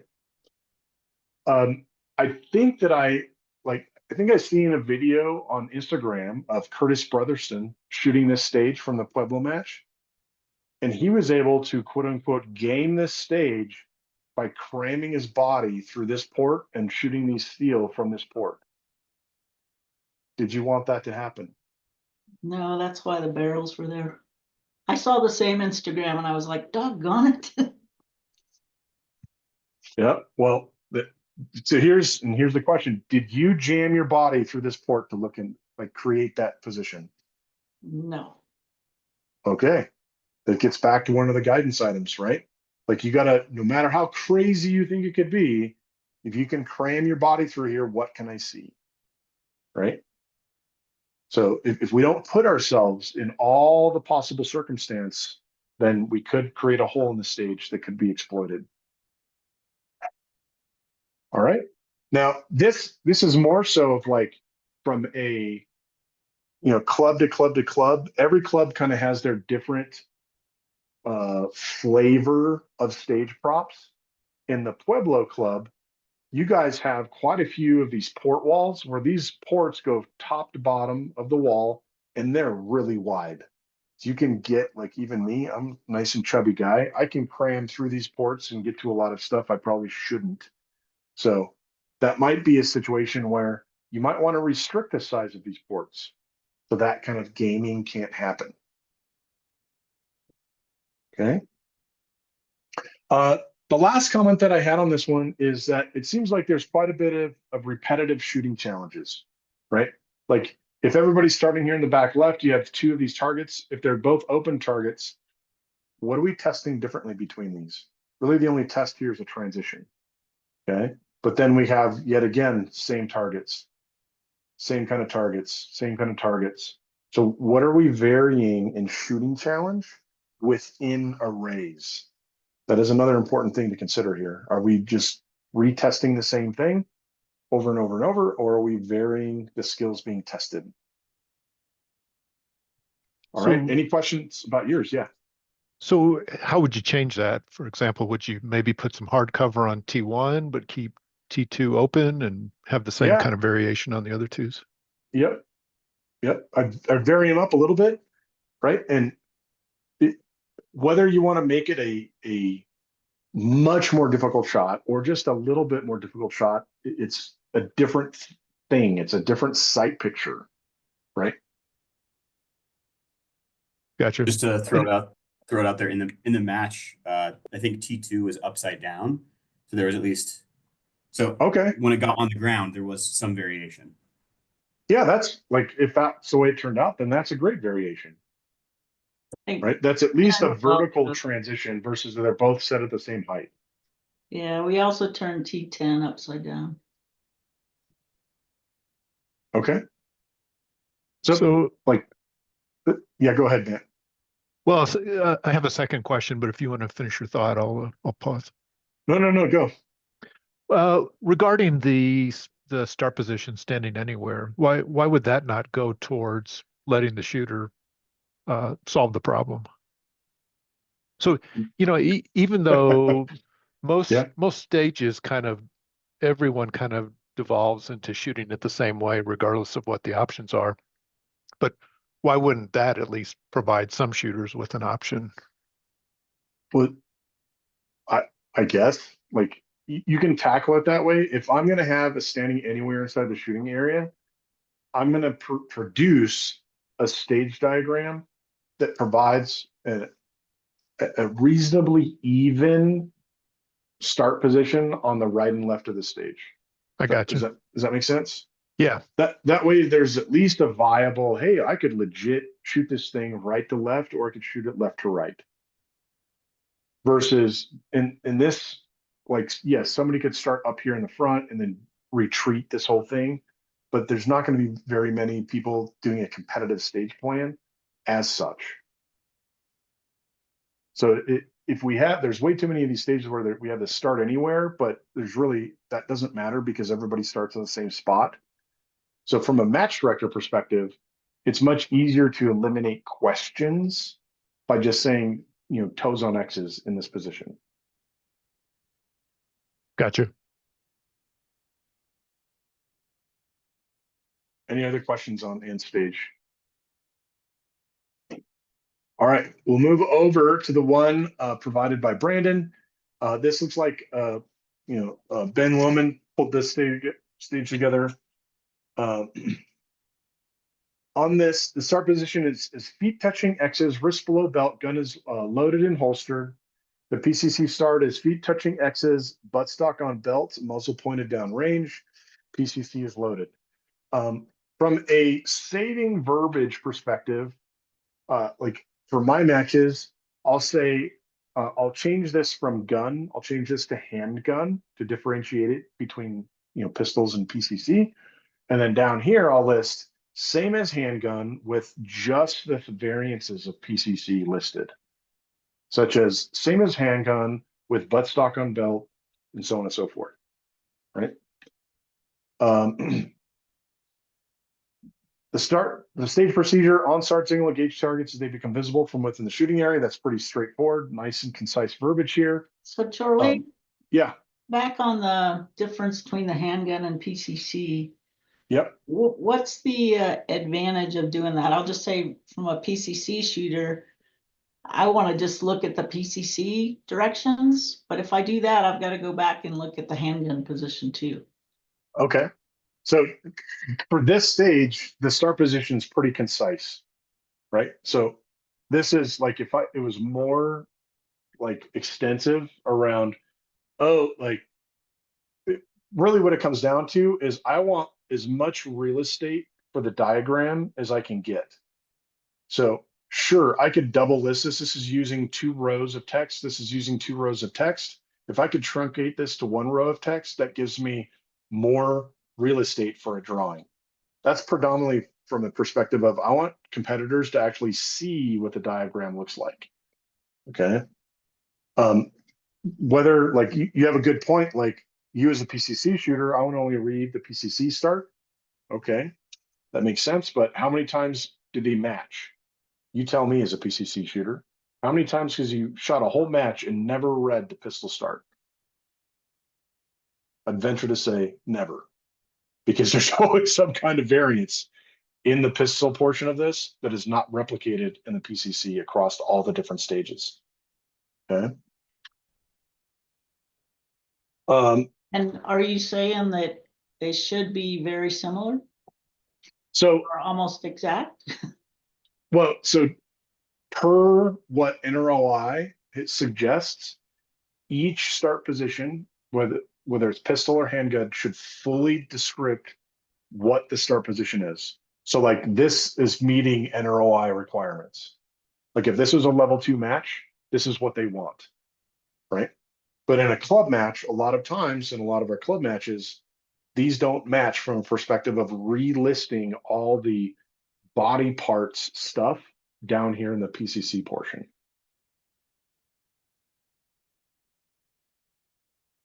Okay. All right. So my question on this one is, why is the start position well outside of the stage that already looks like it's a pretty long stage? Like all this does is add 2 or more seconds to everybody's stage. It also generates that scenario where the actual hand and foot positions and even the gun load condition wouldn't matter because we're so far outside of the shooting area. So Brandon, do you have any feedback on that? I don't. I didn't have a good chance to talk to Brett about what his intention was there. So, no, I have no good feedback. But that, yeah, that's excellent, especially for a longer stage. Yep. The next comment I had on this is, was the berm this stage was used on this wide as this drawing? So I don't know what kind of box this is. This might be like a pizza box, might be something like there's not many berms. Like, was this used on one of the wider Pueblo berms, or was this on a more narrow berm?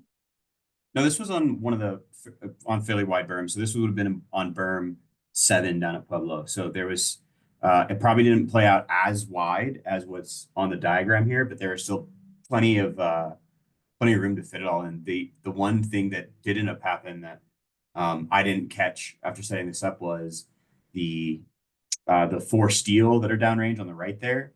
That wall that's protecting them from the downrange shooting position, the triangle shooting position, was actually tucked over more, and that wall got shot to bejesus because it was acting as not quite as hard cover for those poppers, but it was close enough that misses were getting driven into like left hand edge misses on the left mini were getting driven into the wall, so it got a chewing.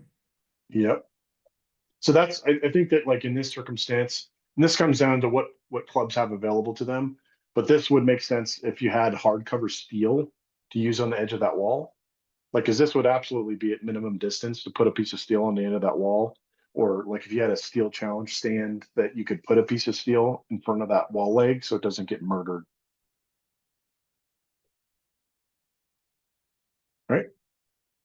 All right.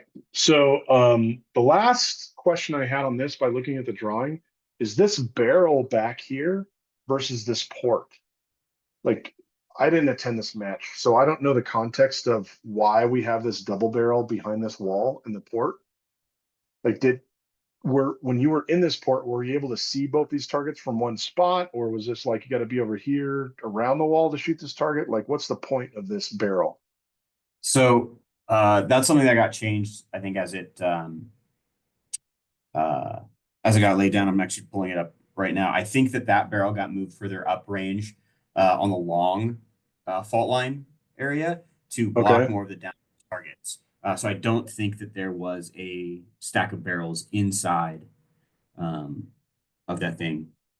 Okay. So This is something you might Oh, want there to was ask a- Brett. Like, what's the intent of this barrel? So that double barrel got moved further to the right to block that right hand This stuff? downrange. No. Yeah.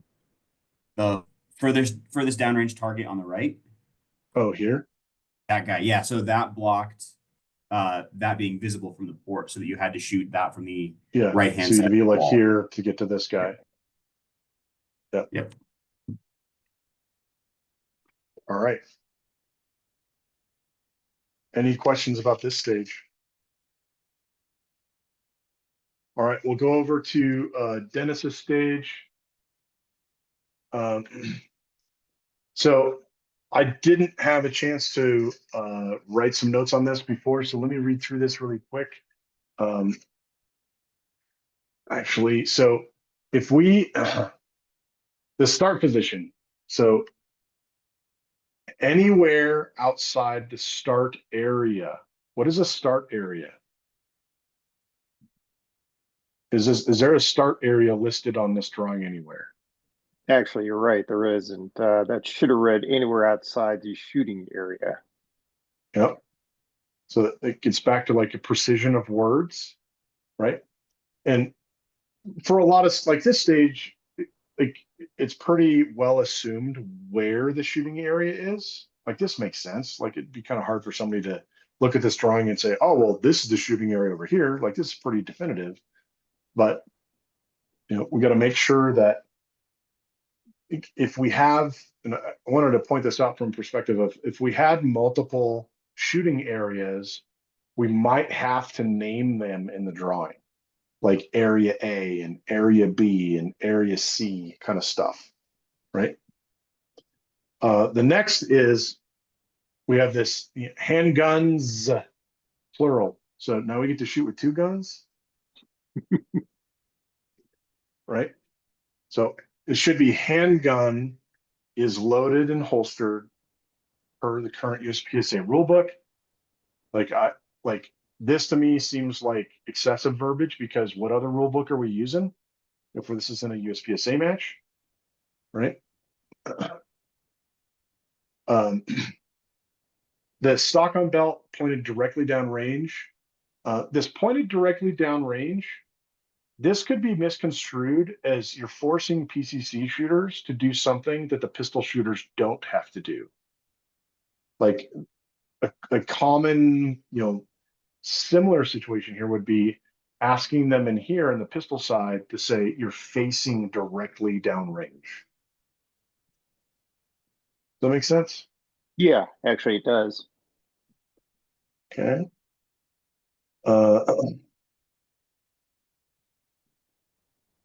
So here you have like it seems like you're missing a couple items here.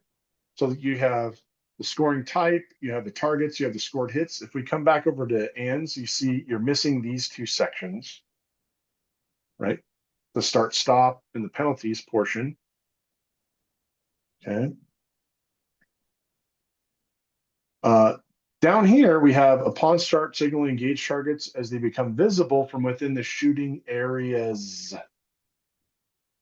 This acts like there's multiple shooting areas when there's only one, right? So we need much more precise verbiage here. Okay. Looking at the drawing portion of this, it looks like you're like, hey, there's going to be a double stack barrel here for this guy and here.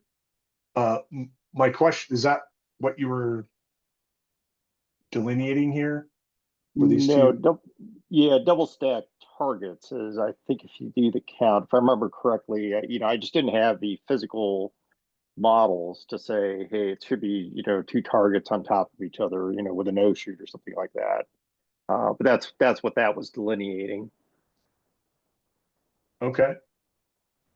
Because we have, what do we got? 1, 2, 3, 4, 5, 6, 7, 8, 9, 10, 11, 12. We got 13. So yeah, that would make 15 targets.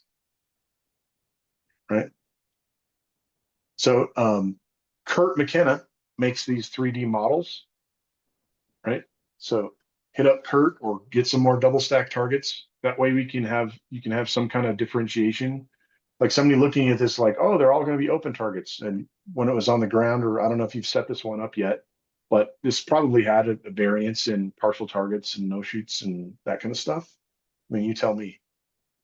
Yeah, that's correct. So, again, though, the models that I have are limited. So, like, we typically what we do is, we flip a couple upside down just to, add that variance that you were talking about there. Don't think this one had any no shoots in there. Again, this was back in November, so I'm trying to, recollect. But typically there is a little bit of play within the targets that are not represented. So, taking your advice, yeah, I definitely need to get more of the models so I can, more accurately represent those, in the stage diagram itself, the picture. Yep. And I guess the last I'm looking at this from a state strategy perspective. I think we could have a scenario here where we have a bunch of rounds that we could shoot from this position. Right now, obviously, sometimes, how this ends up on the ground could be different. Like maybe this target's tucked more behind this wall that requires us to get around here. Like, I don't know. But if this is the way that was physically set up on the stage, like if I was a high cap shooter, I would stand here and just go brrr. Yeah, no, you're absolutely correct. So that target that's like at the end of that wall toward the top there, that was tucked into force movement, in the front. Okay. Okay. Any questions about your stage? I have a couple questions. Yeah. So back on the start position, if the way it's written now with the PCC pointed directly downrange, you're saying you'd want to, if you're going to use the pointed directly downrange, you'd want to have that paired up with a handgun with something like shooter facing directly downrange or Yeah. And go ahead. That's what I was mentioning before. And then, so conversely, with the way the handgun start position is currently written, the PCC could simply say what handgun, PCC, same as handgun, stock on belt, period. Would Yeah. that be So good that like, yeah. I mean, to fix this, those are viable options.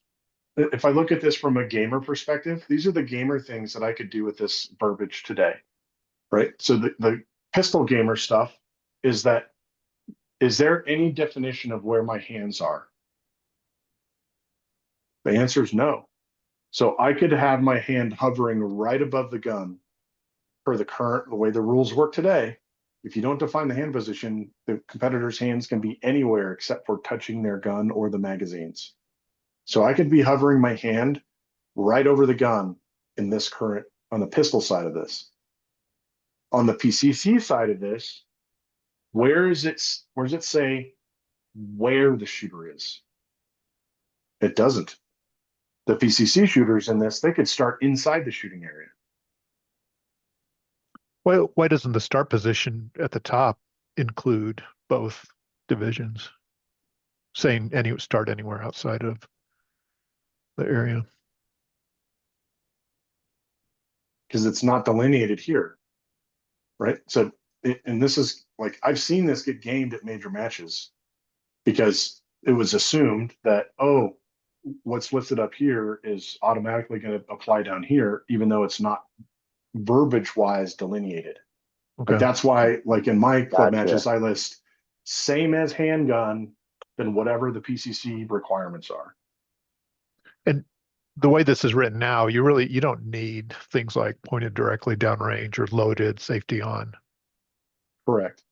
Gotcha. Because it's like, can we start a PCC? Can the RO start the shooter with their safety off? Yeah. The answer is no. Well, that's a DQ, yeah. It's not a DQ. They can't, they're not in the start position. Like there's not a viable, like if we go dig up the rule in the rule book, the correct loaded condition for a PCC is the safety's on. Right? Right. Like this is all really good at discussion. And like this is a super good example of this specific discussion we're having just on this portion of this. This could chew up God knows how much time on match day from one competitor to the next, asking the same question over and over and over and over and over of this vagary, which burns up match time. Well, and then you get it if you have five squads, right? You get it at least 4 times. Yes. Or worse, it gets misinterpreted. The PCC guys are like, yeah, it doesn't tell me where I start. I can start anywhere. And they do a completely different start process.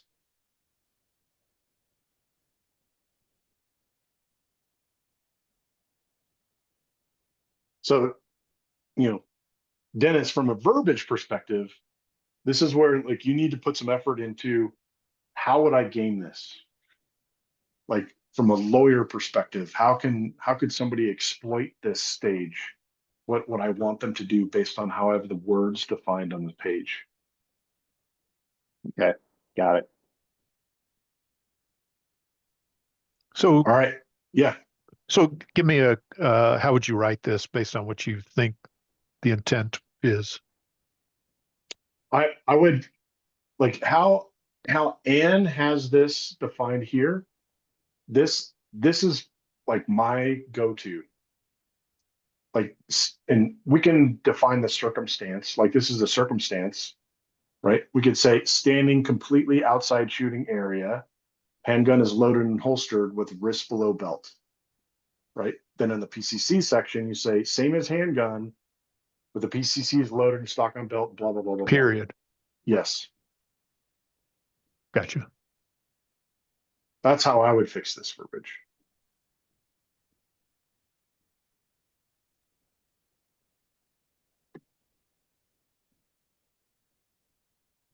All right. Let's go over to Jeff Stage. So Jeff Stage, let's read this out. Start position is standing anywhere in the shooting area facing downrange. Handgun, wrist below belt. PCC, buttstock on belt. Weak hand, wrist below belt. Okay. That's like you could probably chop out a couple words out of that, but that's pretty concise. And areas Okay. should be plural based on the diagram. Yep. So I'll maybe change it to standing in any shooting area or standing anywhere in shooting areas A, B, or C, something like that. Yep. Okay. Gun ready condition, like how this is broken out separately, I don't know. Like you can just as easily add it in this portion of it, right? Just add a few words in there. And the other thing that this facing down range in USPSA, the current definition of facing down range is your head is pointed anywhere within the 180. So if your intent is to have competitors face directly downrange, you have to stipulate that facing directly downrange. But if you have just facing downrange, the rule book defines that as you're facing anywhere within the 180. So is there any point to this if you don't want them to face directly downrange? Sounds good. Yeah, this was one of my first ones I did, so it was kind of a cut and paste from other people's stuff. So yeah.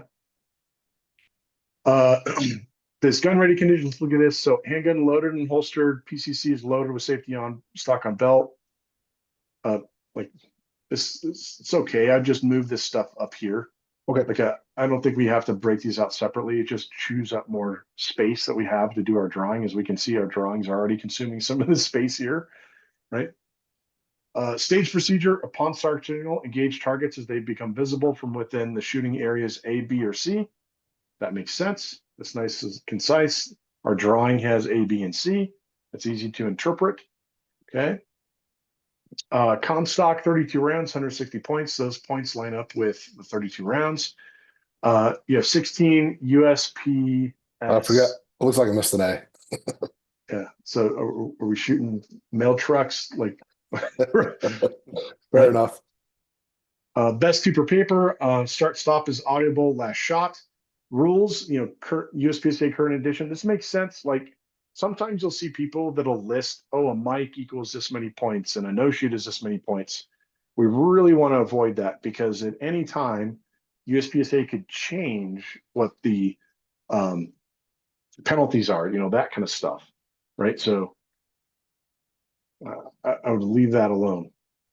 So if we look at this drawing, we have, and this is where we come down to options, right? So looking at this intent, we have this wall and this wall and this wall are what looks to me like you're absolutely able to shoot these. Maybe this guy, I'm not sure. You tell me. Like, I don't know if these three targets are supposed to be on the right side of this wall. Yeah, Then these three. I've since updated the angle of the wall. So yeah, the four on the left side of the wall and the double stack is on the right side of the On the wall. right. Okay. So here's a question for you is, and it looks like based on how this, like, you could shoot this double stack from here or cross shoot it from here. Right. Okay. One thing from a forcing positions perspective is that this wall here kind of eliminates the opportunity for higher skilled shooters to test shooting on the move as they traverse this box, right? So you could have a scenario where you put a double barrel here that basically forces it so it's only visible. So this target here is only visible from here, but these targets could be seen through this whole box. So that would give people the opportunity, like, everybody's got to get to here, but the higher skilled shooters could meander this direction as they're engaging these targets. That is an options builder versus the way you have this now, everybody just comes here and blasts these four targets. For sure. Okay. Now this also might be an opportunity builder. Like, if this double stack is seen from here, that could provide an option of, we come here to this corner to get this guy, then we mosey over on this double stack in there, but by the time we get here, we could shoot these guys. Like, I'm just trying to give you like my thoughts on, I want to do as much as possible in tandem on a given stage, right? Right. The same, I'd say, mirrored on this side. Also with ours is this is indoors. Yeah. So there's a lot of times where I have to put things to limit angles so they don't shoot walls or shoot Yeah. sideways in the berm. So a lot of the things that look goofy are to prevent the berm being the people shooting the sidewalls. So Yeah, I totally get it. Like, if somebody's crammed here and they're shooting this target, they might be hitting the sidewall here. Yeah, they hit the sidewall, right? Yeah. Okay, so tell me what the intent is with these two walls versus these four targets. Like, So- is this one seen on the left side? Yeah, and this one seen on the right side? That's correct. Yeah, like I said, it's the optics aren't that great. The center is the two with the no shoot can be taken from C. Just trying to create a little bit of movement. Okay. And then these walls are obviously to block out, so they can't shoot these double stacks from here or any of these other guys, right? Right. Correct. Okay. So this other side is mirrored, like, from the perspective of, like, I would add a barrel here, so it forces everybody to go here, but you could potentially start shooting sooner here as you're ending this, or whatever. Like, I don't know. Other than that, like, my question for you, Jeff, is, have you measured the berm width in correlation to the beams, the target backer Yeah, beams. so I actually, for every stage that I set up for Centennial, I actually have an overhead of how everything lines up with the bays. I have a spreadsheet. I can show it if you want me to take the meeting. No, that's good. Yeah, That's great. so when I go there, I have as many targets I need, as many target stands, as many walls. I have it all laid out before I even get there, so I'm ready to go, and I can just, it's know how long the walls are, and my stages go together pretty quick. I think I'm trying to work on trying to get not force someone to shoot from somewhere to allow some movement and some different scenarios that let the better shooters shoot from non just, I want you to shoot this from here and that from there. That I struggle with that. So Yeah. All right. Any questions for Jeff on his stage?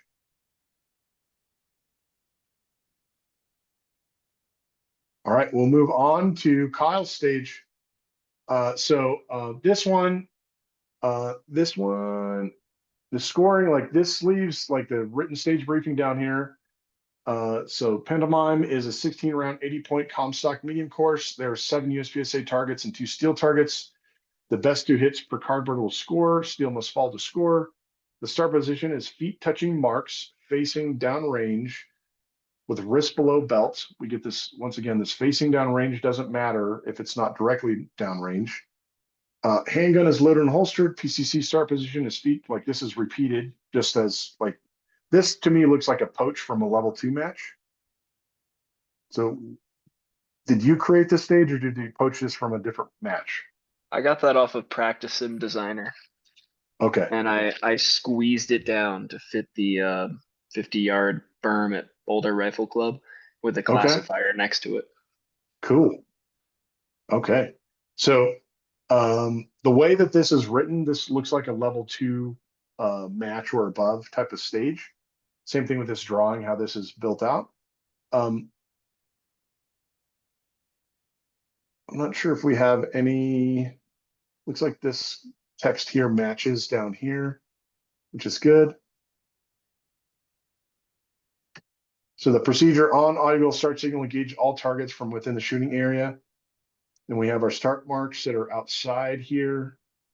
And, looking at the angles of this stuff, I really don't see any significant challenges here.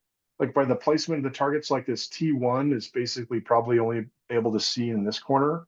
Yeah. And then based on where these barrels are at, you probably have to be crammed up here to see this double stack. Pretty much. And this steel setup, it looks like this guy is only able to be seen here, and then this guy is only from the port. Yes. Okay. The one thing that I could potentially see as a challenge here is the width of this port versus a shoot through scenario between T4 and T7. Okay, yeah. Right. So, and once again, like the width of ports and heights and ports and all that kind of stuff on these drawings usually doesn't match reality of the ports we have physically. Yeah, it doesn't. Right. So, this could have been a much more narrower port that controls the shooting angle of this guy versus this. But anytime we have targets at the end of walls like this, that's where we got to get a little bit worried around shoot through scenarios when we're on the extreme edges of a given port or a gap in walls or whatever. But other than that, this stage looks pretty good. The thing I'm not sure of is it looks like the forced targets from this port are this steel and this paper. Yes. And then from this corner, it's forced for this T1. And then looks like this stack could have been taken in the port or from up here somewhere. I think so. I think that was the way we did it. Okay. Like this seems pretty sorted out. And the reason why I like this drawing is that what I thought was the assumption of where the placement of stuff was reality, right? And to me, as a stage designer and a match director, I want the drawings effective enough to be able to point out key shooting positions. I Right. worked really hard to get the perspective right in the picture. Yeah. Yeah. Good job. Any questions for Kyle on this stage?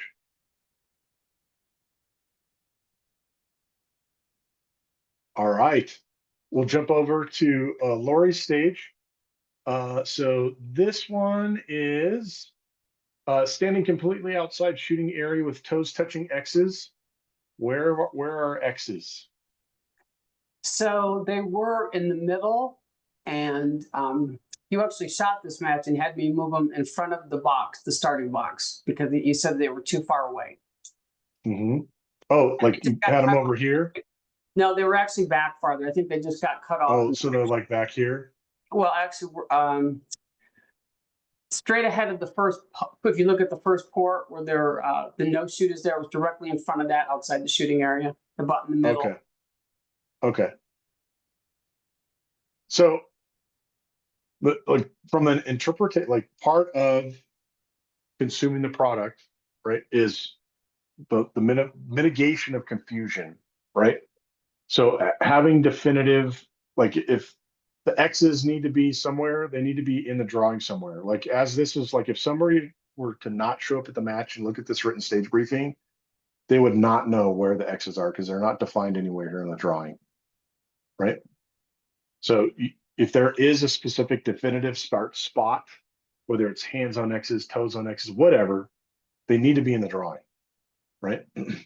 And Yes. like if you don't have the 3D props to do that, after you create the drawing, you can use like Windows Paint to just add text X's to wherever you want them, right?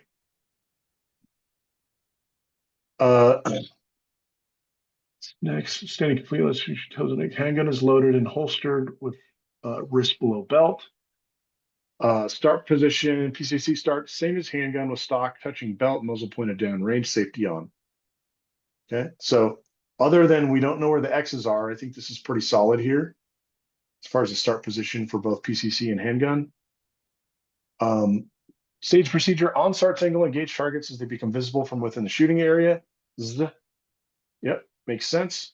So I would delineate these like is box A in shooting area or box, area A, area B.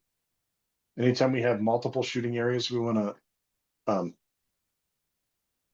define which one, especially here when we're telling them you're completely outside of a shooting area. But the X's would have defined, like told us where, which shooting area we're standing directly outside of, that kind of stuff. And I like your verbiage here, completely outside. Okay. So based on the current rule book, right? Like if it just says standing outside, that's where we can get a scenario where the competitor's halfway in, halfway out.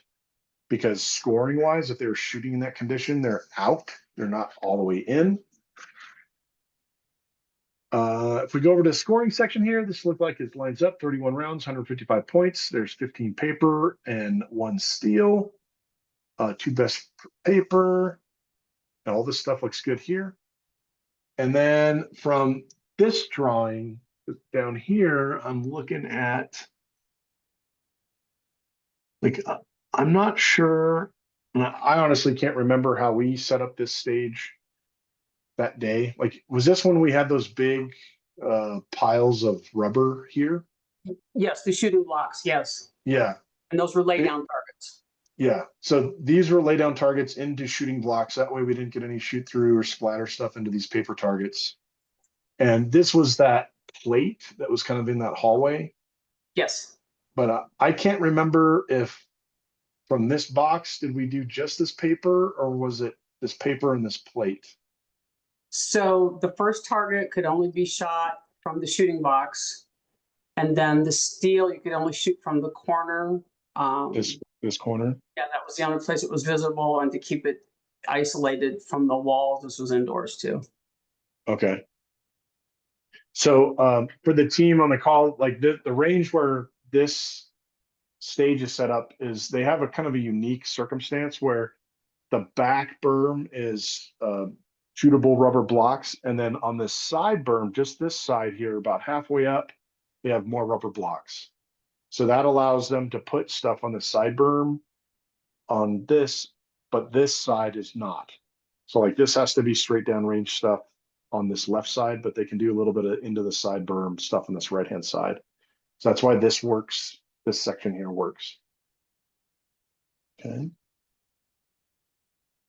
So one thing, like in here, you have these standing no shoots in front of shoot targets within a port.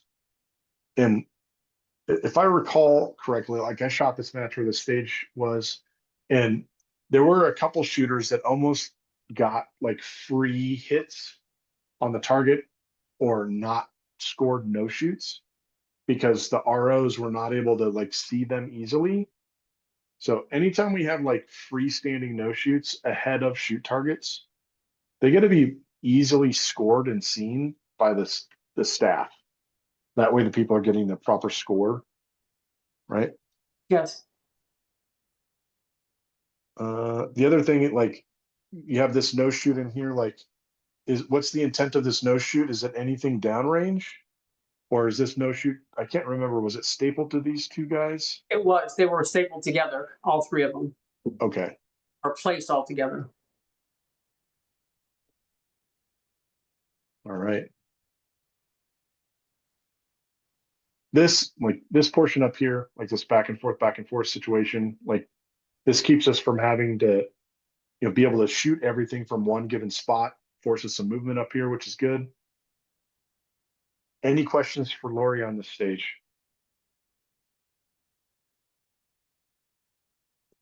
I have a question. Yeah. So in that port off to the side where I did have the standing no shoot, what would you suggest? Because I've done this before and for scoring purposes, put it up closer, don't put it in there at all. Or I was just trying to make it a little more challenging as opposed to just running up and shooting that, but take it out or put it closer to the targets. So I would either put them on the target stands, right? Or I would put them on this port to make this port more narrow. Does that make sense? So you could make this a more narrow vertical slit type of a port by just putting no shoots on the edges of these walls or the port walls. That's how I would tackle that. And then if these are outside of this wall, and it's much easier for officiators like to see hits, right? It's much more prevalent. Yes. And for these guys, if you have a target that has both hardcover and no shoot on it, like to me, that's just like too much. It's not very common that we need both hardcover and no shoot on a specific target. Okay. Thank you. All right. Any questions for Lori? All right. We'll come over to this guy. So Michael Gracie, start position, standing with both feet on X's, facing down range, wrist below belt, PCC buttstock touching belt, muzzle pointed down range. Handgun is loaded and holstered. PCC is loaded, safety on. So as much as possible, I try to keep the gun stuff together. Right. So like you keep flip-flopping between talking about pistol stuff, then PCC stuff, then pistol stuff again, then PCC stuff again. I'd keep them all together. So define all the pistol stuff, then define all the PCC stuff. Or else Anne's going to get super mad because you're going to make her read this whole thing. Right. So really just move the handgun is loaded and holstered after wrist below belt. We Correct. Just swap those out. Got it. Got it. Yeah. So I like to think of it as body part placement, right? Then gun situation, right? So I'm always going to list, at least my preference is I want to put all the body placement stuff like feet touching X's, hands touching X's, wrist in this position, all together in the same sentence, right? And then after that, I'm going to define the gun condition. Gun is loaded and holstered or unloaded and holstered right after that. Got it.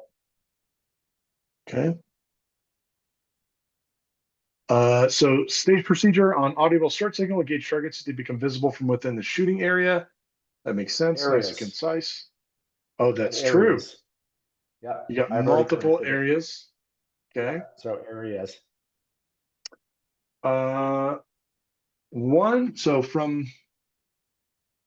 we look at this, we got it's 32 rounds, 160 points. This matches up. This would be 14, would be 28 rounds and 32 for the steel. So I changed this to steel. Okay. That way you can use whatever steel you got. This part, this was what I was mentioning before. When we start listing penalties here, we risk that maybe USPSA changes the penalties. More so, through my tenure of shooting major matches, I actually seen someone get out of foot faults because they weren't listed as such. Like it didn't list procedural at all. It just lists no shoot hits equal 10, that. And they had foot faults, but since the only penalties listed here were shooting penalties, not foot penalties, they successfully arbitrated that. Okay. So that's why this section needs to be super generic and just listing per USPSA, per current USPSA rule book or something like that. Like if we go back to like this, right? Per USPSA current edition. And since that's listed at the top, I can just delete the whole penalty section and I'd be fine. That would be fine, right? Sure. Yes. Yeah, I was just looking in the rule book and you don't actually have to specify penalties. It's not a requirement. Got it. Deleted. All right. So all the verbiage stuff looks pretty decent here. On the drawing perspective, we have like from a time perspective, we have 3 definitive shooting positions in this stage at a minimum. Like this is more likely this way of 1, 2, 3, 4, 5, 6, if that makes sense. Because it looks like we got to do some weaving around these barrels to get to all the stuff, right? And we got a start position that's outside the shooting area. Okay. So what did we say about how long each shooting position takes in time? It's 3 seconds, right? So you got the you got intent is yeah. is each set of 4 can be shot from the farthest end point. So here and here. No, farthest back, farthest up range.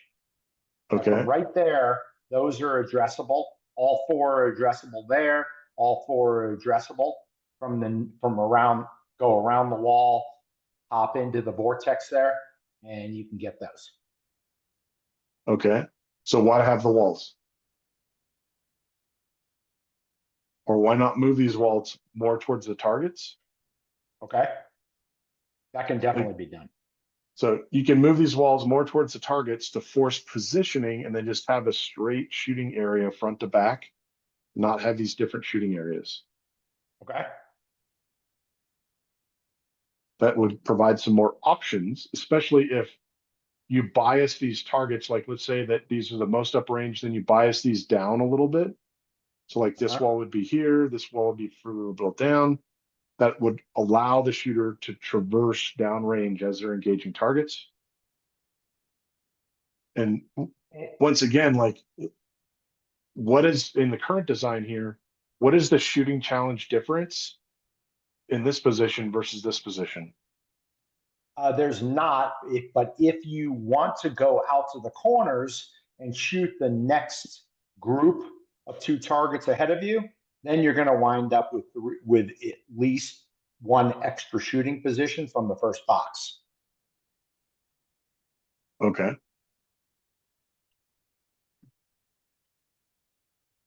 And that was kind of the purpose for the walls, but I see your point. Either move the walls out or get rid of them.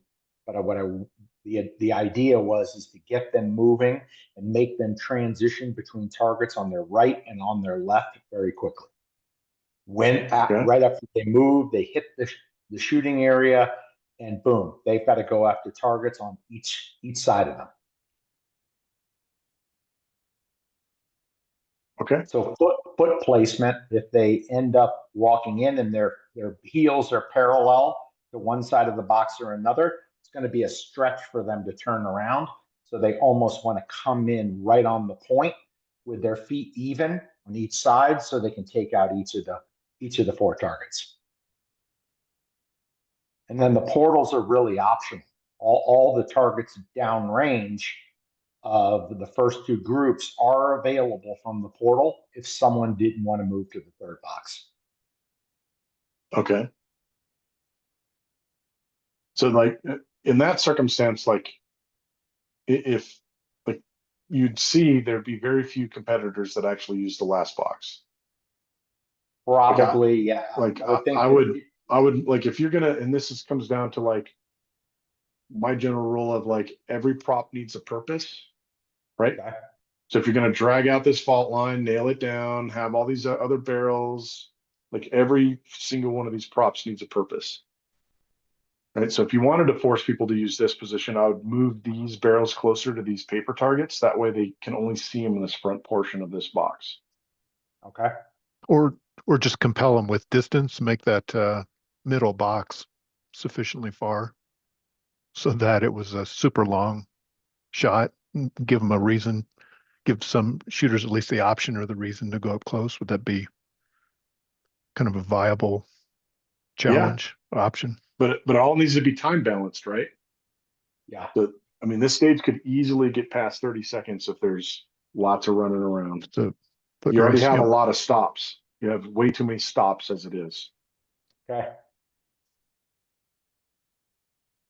mean, you So could what about achieve the just taking same. out the last box? What about taking out the last box altogether? You could do Making that. people shoot those long shots through the ports. Okay. But how repetitive is that? Like, what are you changing and testing back here if you did that? It's the same Nothing. rinse and repeat, rinse and repeat, rinse and repeat, rinse and repeat. And at that point, these other, like all four of these barrels make no sense. Right. And this is where, like, if all that shooting is being done here along with these, all the single stack and production guys are going to slash your tires because you got too many rounds back here. It could all be legal, right? Because you're able to do it around the wall or the port or, you know, but the optimal stage plan is to be eating standing reloads here if you did that. Okay. This is why, like, my guidance on this guy would be move these walls further out to the side berms to truncate when you can see these side targets and make Okay. this a long shooting area here. Okay. Done. But so when you move those walls out to the side, now they become a risk of catching bullets.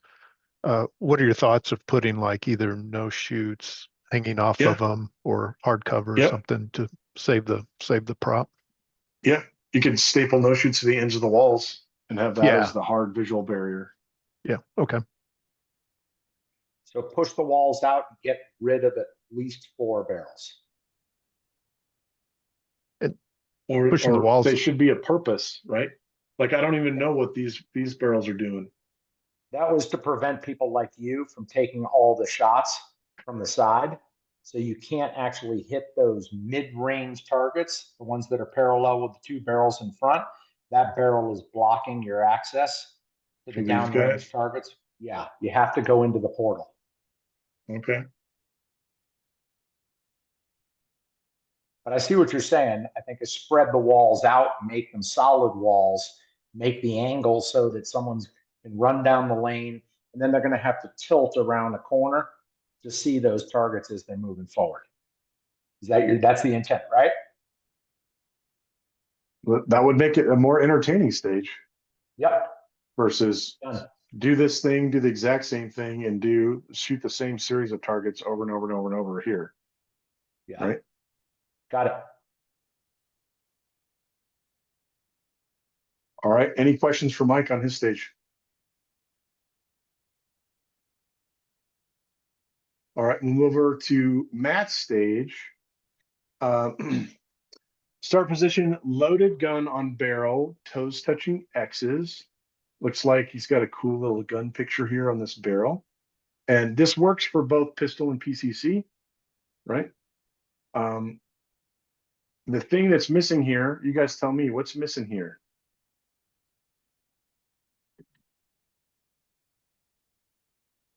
Other Hand than position. PCC? Hand position. So Hand position. Basically. one caveat, this stage is it's from 2008. And so it back then there was I think there was a default hand position, but I Yeah, still like the stage, and there's some things that I absolutely wouldn't do today, and I thought it would make a good discussion and wanted to get your interpretation on it. But yeah, go ahead. yeah.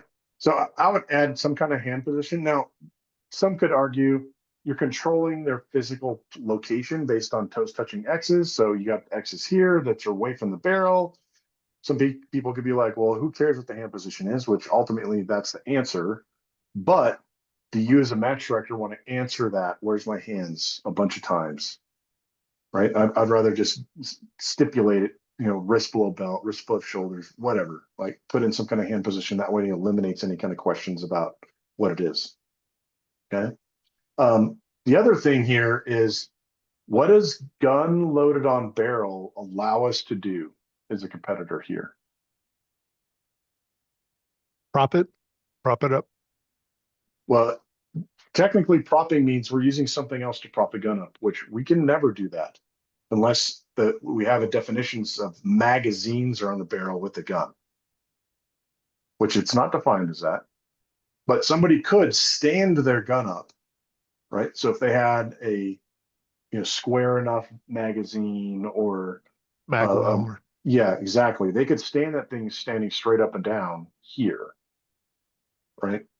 Which, once again, like competitive equity perspective, that probably makes no difference.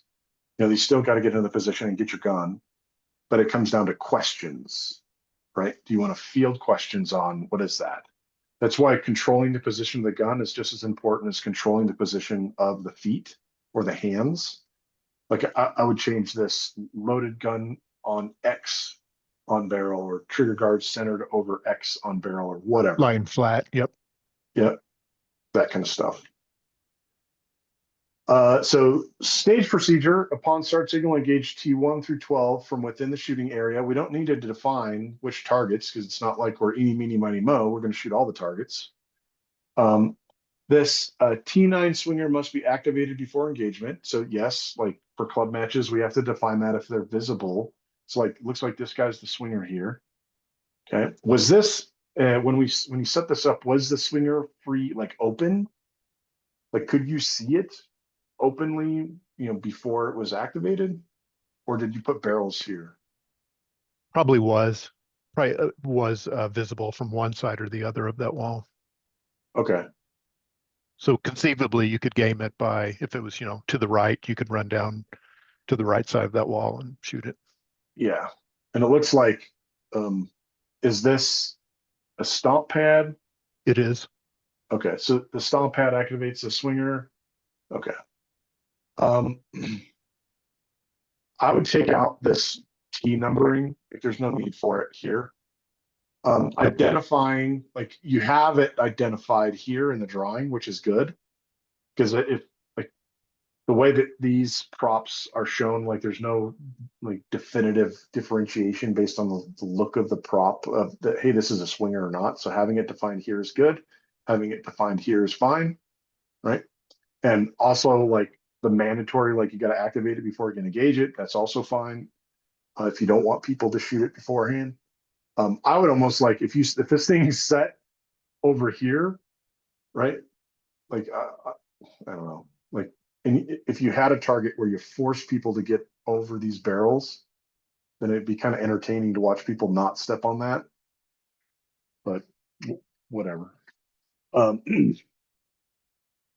We got Comstock, 24 rounds, 120 points. That all lines up, and then this is defining IPSC targets. This is probably back in the day when we had metric targets and IPSC targets, or Yep. so on and so forth, right? So that's Yep. probably why this verbiage is different. Once again, we got down here, like you don't even need this line, or just say per current USPCA rulebook. Okay. Yep. Well, already updated my template. So from a stage design perspective, this has got the 180 curse, right? So like this guy you could see from well up here, right? Yeah, that was back And when we said it's an adult sport and it was on the shooter to not bust the 180. sweet. Sweet. Now we got helmets and airbags and But I would go ahead. consider this guy too. It's like you could see this guy well beyond the 180 here. So my understanding of that rule is that it's allowed to see the back of the target, but that doesn't necessarily mean it's a good idea. Would So you go ahead? maybe I'm misinterpreting the placement of this target. Is the shoot side on the left or the It right? is left. Okay, so it's like you cram in here to see this guy. Yes. Okay. So yeah, that makes sense. Like, so if they only can see the back of this target from here, that's who cares? It's not a big deal. Where this could be a problem is if you had a shoot no shoot partial, and the no shoot shows the shoot portion on the My back of this understanding target. is that's still allowed. That they don't, that's not breaking the rules. Well, allowed, like they wouldn't get no shoot hits, but you know how people go monkey crazy when the buzzer goes Uh, off and they see brown, right? It could uh, generate a 180 potential. Absolutely. That's kind of the question is, even though it's allowed, maybe it's still a bad idea. Yeah, anytime I've had like see the same targets from both sides scenario and I had a no shoot on there, I would double up the no shoot. I got you. That way it's white on both sides. Okay, good tip there. So we pick up the gun. It looks like we have to shoot 3 from here. Yes, We might be able to shoot 5 from here. We got to shoot 4 from here. It yes, looks like this might be a 180 potential here. yes. Same thing with this guy. So like maybe a double stack of barrels here or something to block these guys. I'm not sure. Yeah, definitely needs something there to block those T1 and T2 targets. So from this T5 from this position should be fine from a shoot through perspective, but this might be a shoot through scenario. Just depends on how far people lean out here and the actual placement of this guy. Yep. We got another target here, which I assume it's only from here. Yes, And is this another inward facing target, T8? it is. Yes, you've got Okay. to look around that wall there to the right to get him. That's the only available position. Yeah. All right. So other than that, like I don't like this guy, like this wouldn't fly today, right? That's right. And these two guys. Yeah, I got some compliments on the stage. I've always wanted to reproduce it, but with the updated rules and the way they're being enforced, kind of scratching my head on how I could make that work, especially with T3. Yeah, I would leave T3 as it is, right? Okay, you see the back of it. If it's a no shoot partial, then I would just double up the no shoot. Yep. But if you want to truncate, like make that a partial, I'd just make it easy. I'd just make it a hardcover partial. And then put a barrel or a wall here. Like if you had a wall right here, so that way you could see it coming down this alley here to be able to engage it. But then once you get past this point, you can't see it anymore because the wall cuts it off, or a barrel or something like that for that guy. Yeah, that was, I mean, it's got some challenges on the position, some tight positions there for T3 and T8. And the ideas behind T11 and 12 were give you the option to shoot on the move if you're inclined. Yeah. And then of course we got a swinger, so it's got a little bit of everything.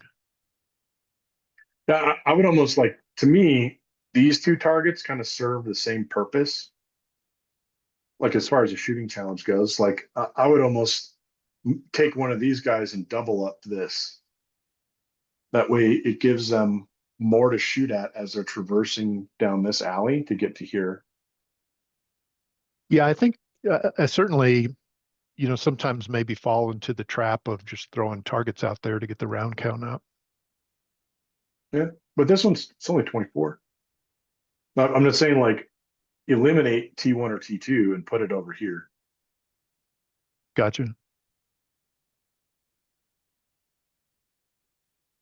All right. Any questions for me? Any questions for Matt on his stage? All right, we'll move Thanks. over to Mr. Roger Sorge. I think we just shot this one at Aurora. Was it last weekend? A couple weekends ago? Yeah, we did. I didn't have much time to do a new stage. Yeah, no problem. So, start position, standing outside shooting area behind the barrel. Gun ready, his gun is loaded, safety on link, flat on barrel, trigger guard over X. Do we define the hand position here? No. We don't. So, and do we even have a barrel here? We don't. Yeah, I got added after. I think I drew it on the picture after it was printed out. Okay. So if we don't define the hand position here from a gamer perspective, somebody could be standing right behind that barrel with their hands hovering right above the gun. I think during the match it was defined as your wrist above shoulders, that something like that. But Yeah, once I think again, that did get added to it. yeah. So if we have to add verbiage to the stage during the match, is that a delay of some circumstance? The answer is yes, right? Like we don't want to get into debugging stages any more than we have to, right? So we always want to make sure that we have the hand position defined to some manner in the start position.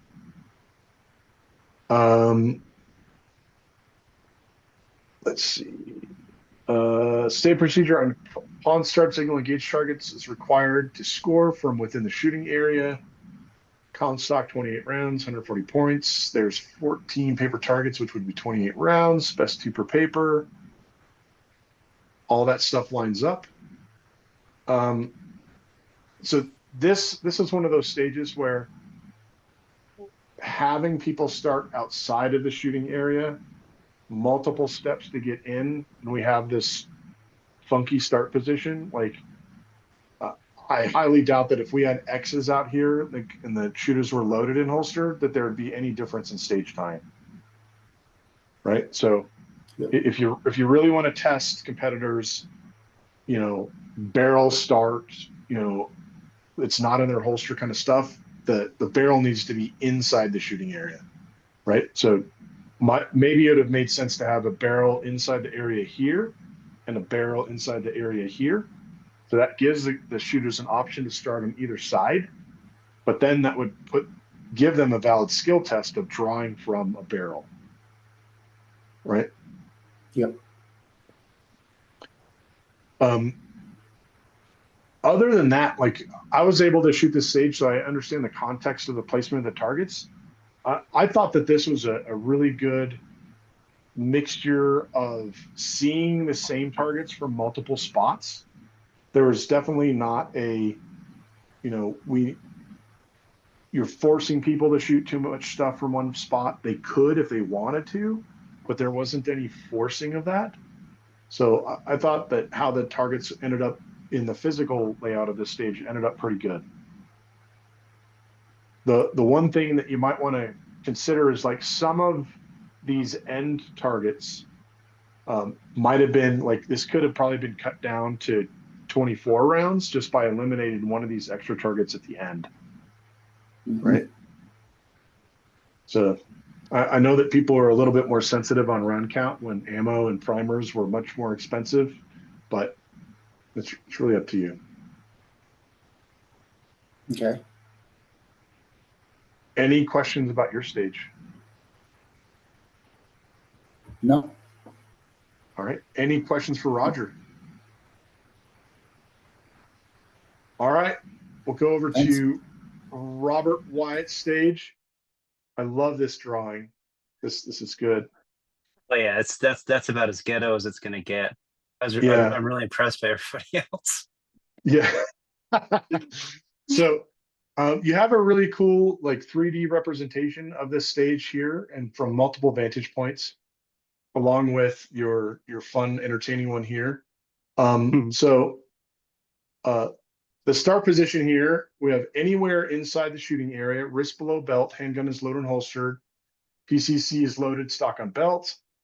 So once again, we got it. To me, this is a viable starting anywhere. because people could start here on the left-hand side, or they could start on the right-hand side and then traverse this maze as they see fit. I think from, you see that the kind of like the staging of this kind of stuff, right?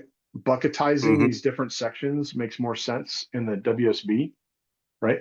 That way people Oh, for sure. definitively know like which sections have what.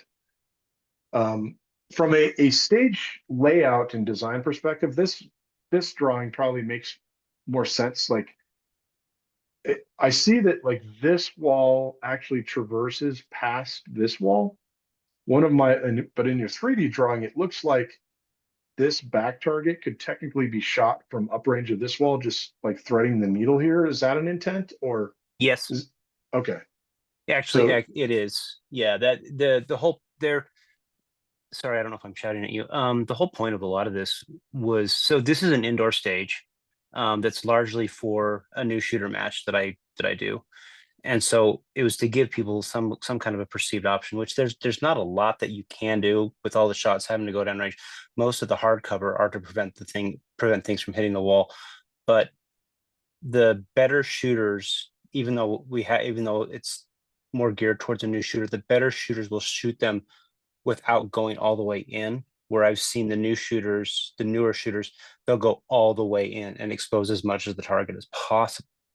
And so the idea was to try and allow people to potentially, as they move across, even though this is a small stage, that they could basically kind of blend the positions so that they're kind of always shooting. yeah, and the way that this is laid out, like that makes sense. Like if I were to start on the left here, I'd start on this guy, thread the needle for this guy, and as I'm moving up then this guy, then finish on these two. Yeah. So and that basically traversing the shooting area from here to here. Mm-hmm. I guess my context here is I think it's cool to have this little slit is an option for this, but to me it doesn't make sense to eliminate this walls and shooting area altogether by the placement of this low target here. This Help me guy. out. I'm not tracking with you. What do you mean?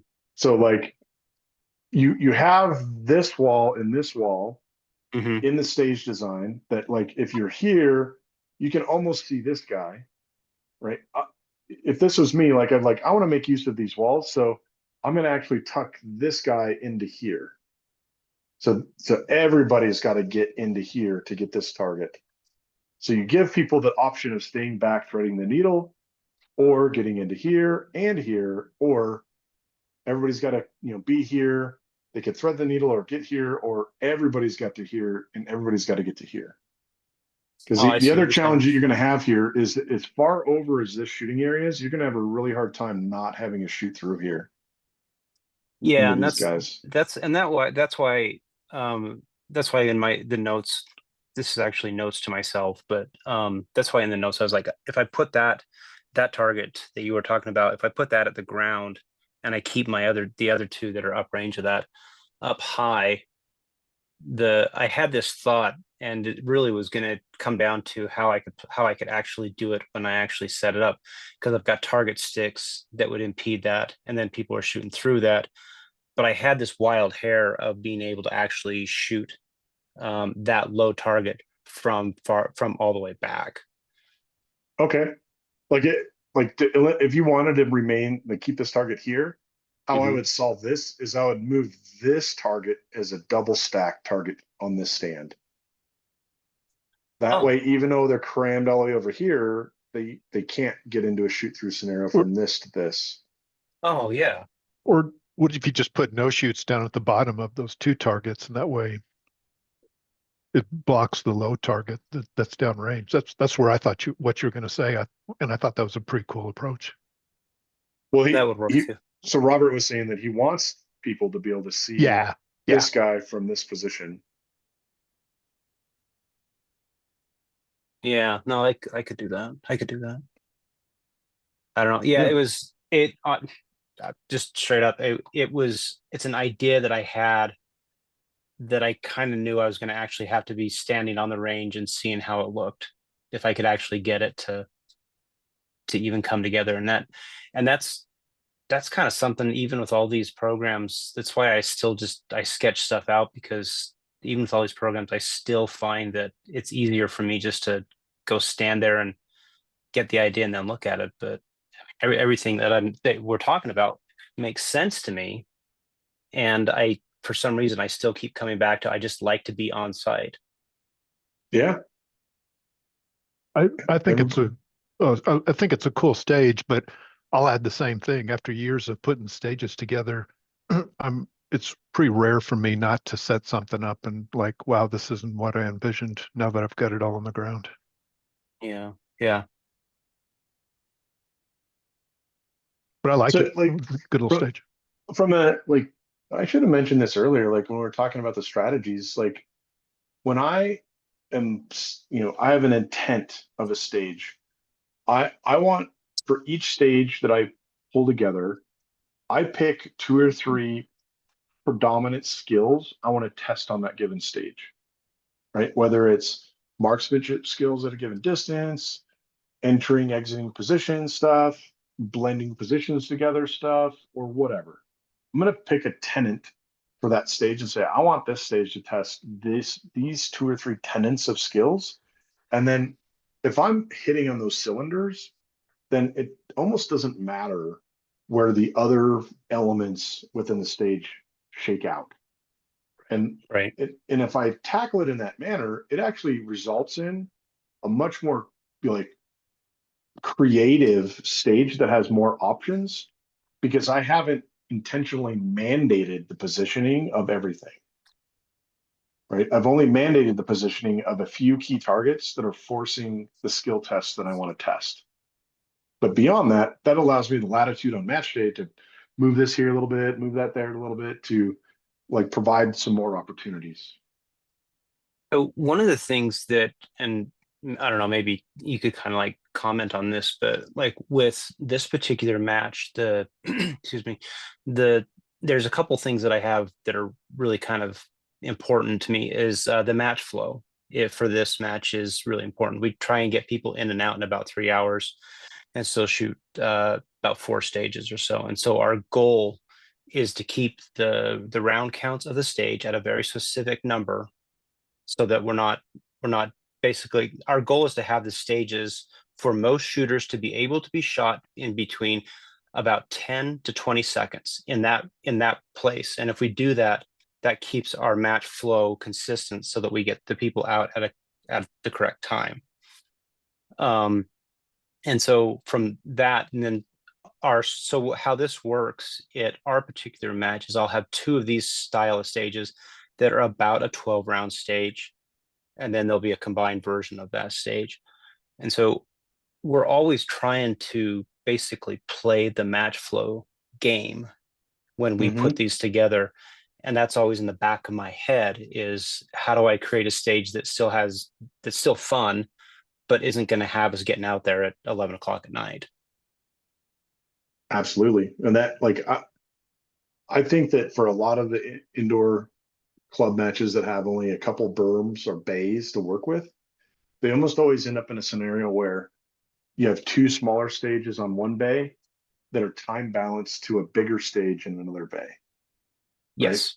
Right? Or you leverage a little bit more time consuming smaller stages on the one bay. Like you could have a speed shoot next to a standard stage that has multiple strings, which is going to take more time. But then on the other bay that affords them enough time to shoot that same fundamental field course stage in 2 different ways, meaning 2 different start positions, or you activate or decommission a few different targets between the 2 different stages. And that gives you an opportunity to maintain that time balance between bays. Okay. What we've done that has seemed to work is we'll have our 2 smaller stages on one of the bays. We'll combine that into what it would be effectively about a 24-ish round stage, where we'll move all the walls together. And then on the other bay that the company owns, we'll do a classifier or a standard speed shoot, something like that. And that seems to get us out of there on time. But the limitation is just that our initial 2 stages are always these smaller stages. Mhm. And so I'm not sure how to, I mean, it's been successful, but I'm not sure how to look at it differently, honestly. Well, if it's time balanced, does it matter? Like, No. Yeah, you're right. I mean, that's the key is just making sure that it's what my friend always says, match flow is, you sacrifice everything to match flow. And Yep. so, All right. Any questions for Robert on his stage? Any questions for me, Robert, on your stage? no, I think we talked through it. I want to know how long it took you to scratch in these targets. It looks like a lot of work there. You sent me that message and I had just gotten back from a work trip, and I'm like, oh no, I got to do something. I mean, Well, all my cards on the table. I'll be straight with you. The vast majority, and you can ask any of the local shooters that have ever had to work on building my stages, the vast majority of them are done on the back of a Post-it note. And so this is like high quality by comparison. well, there you go. We're helping you up your game. There you go. All right. So the last stage, Steve Joes. So on this guy, facing squarely downrange and standing anywhere with both feet completely outside of the shooting area with hands at sides. Firearm is loaded and holstered per 8.1. PCC with muzzle pointed downrange with butt stock on the hip. So phonetically, like if you were to read this to somebody, they'd be like, what the heck? Right? Like, so I think there's too many like with and then with and then with, right? So I'd either bust this first thing up into two different sentences, right? Like I was stating, like I like to break it up into where do the appendages go, feet and hands into one sentence, and then what is the gun stuff in the second sentence, right? Like this, to me, this is a double standard here where you say the firearm's loaded and holstered, and then you define the rule. Like we don't need to define the rule in there, right? Okay. The thing I like that the hand position is defined are we're standing completely outside the shooting area.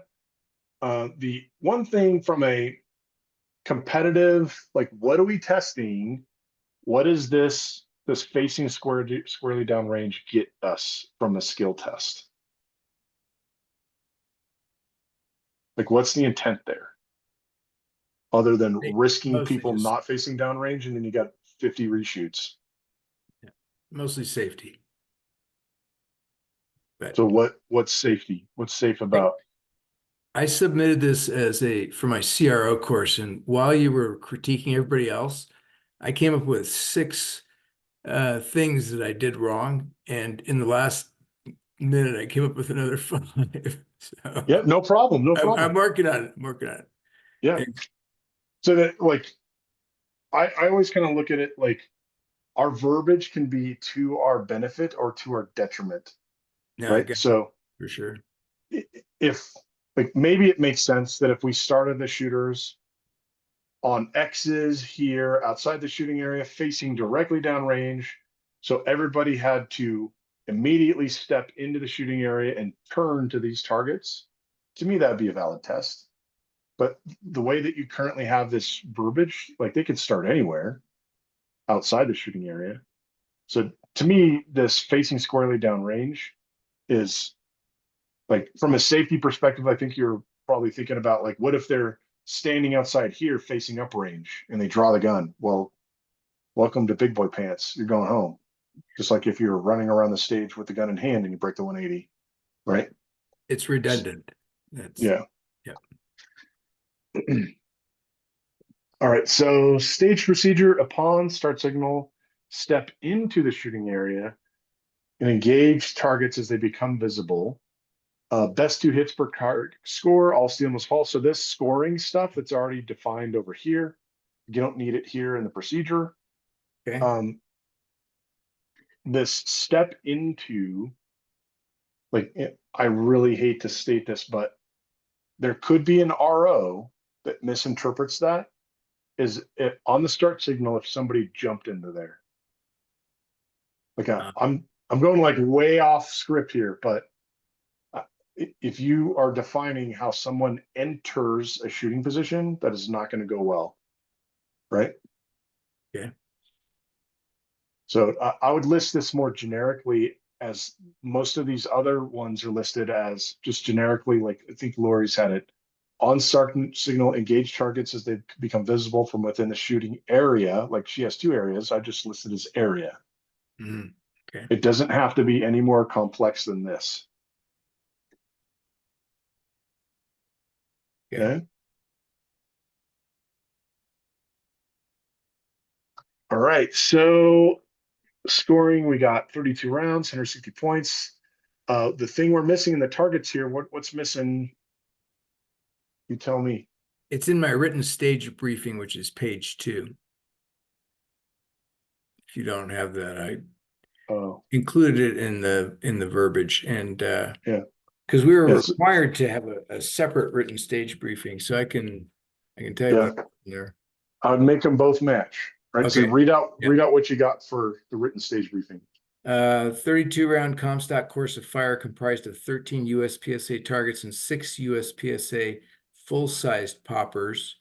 Start position is anywhere with both feet completely outside the shooting area, facing squarely downrange. Handgun is loaded and holstered with hands relaxed at sides. PCC is loaded with the muzzle pointed downrange and safety on with the butt of the stock on the belt. Upon start signal, the competitor steps into the shooting area and engages targets as they become visible. Okay. So everything once again, like you can have separate page if you want. You just got to make sure that all of that content matches both pages.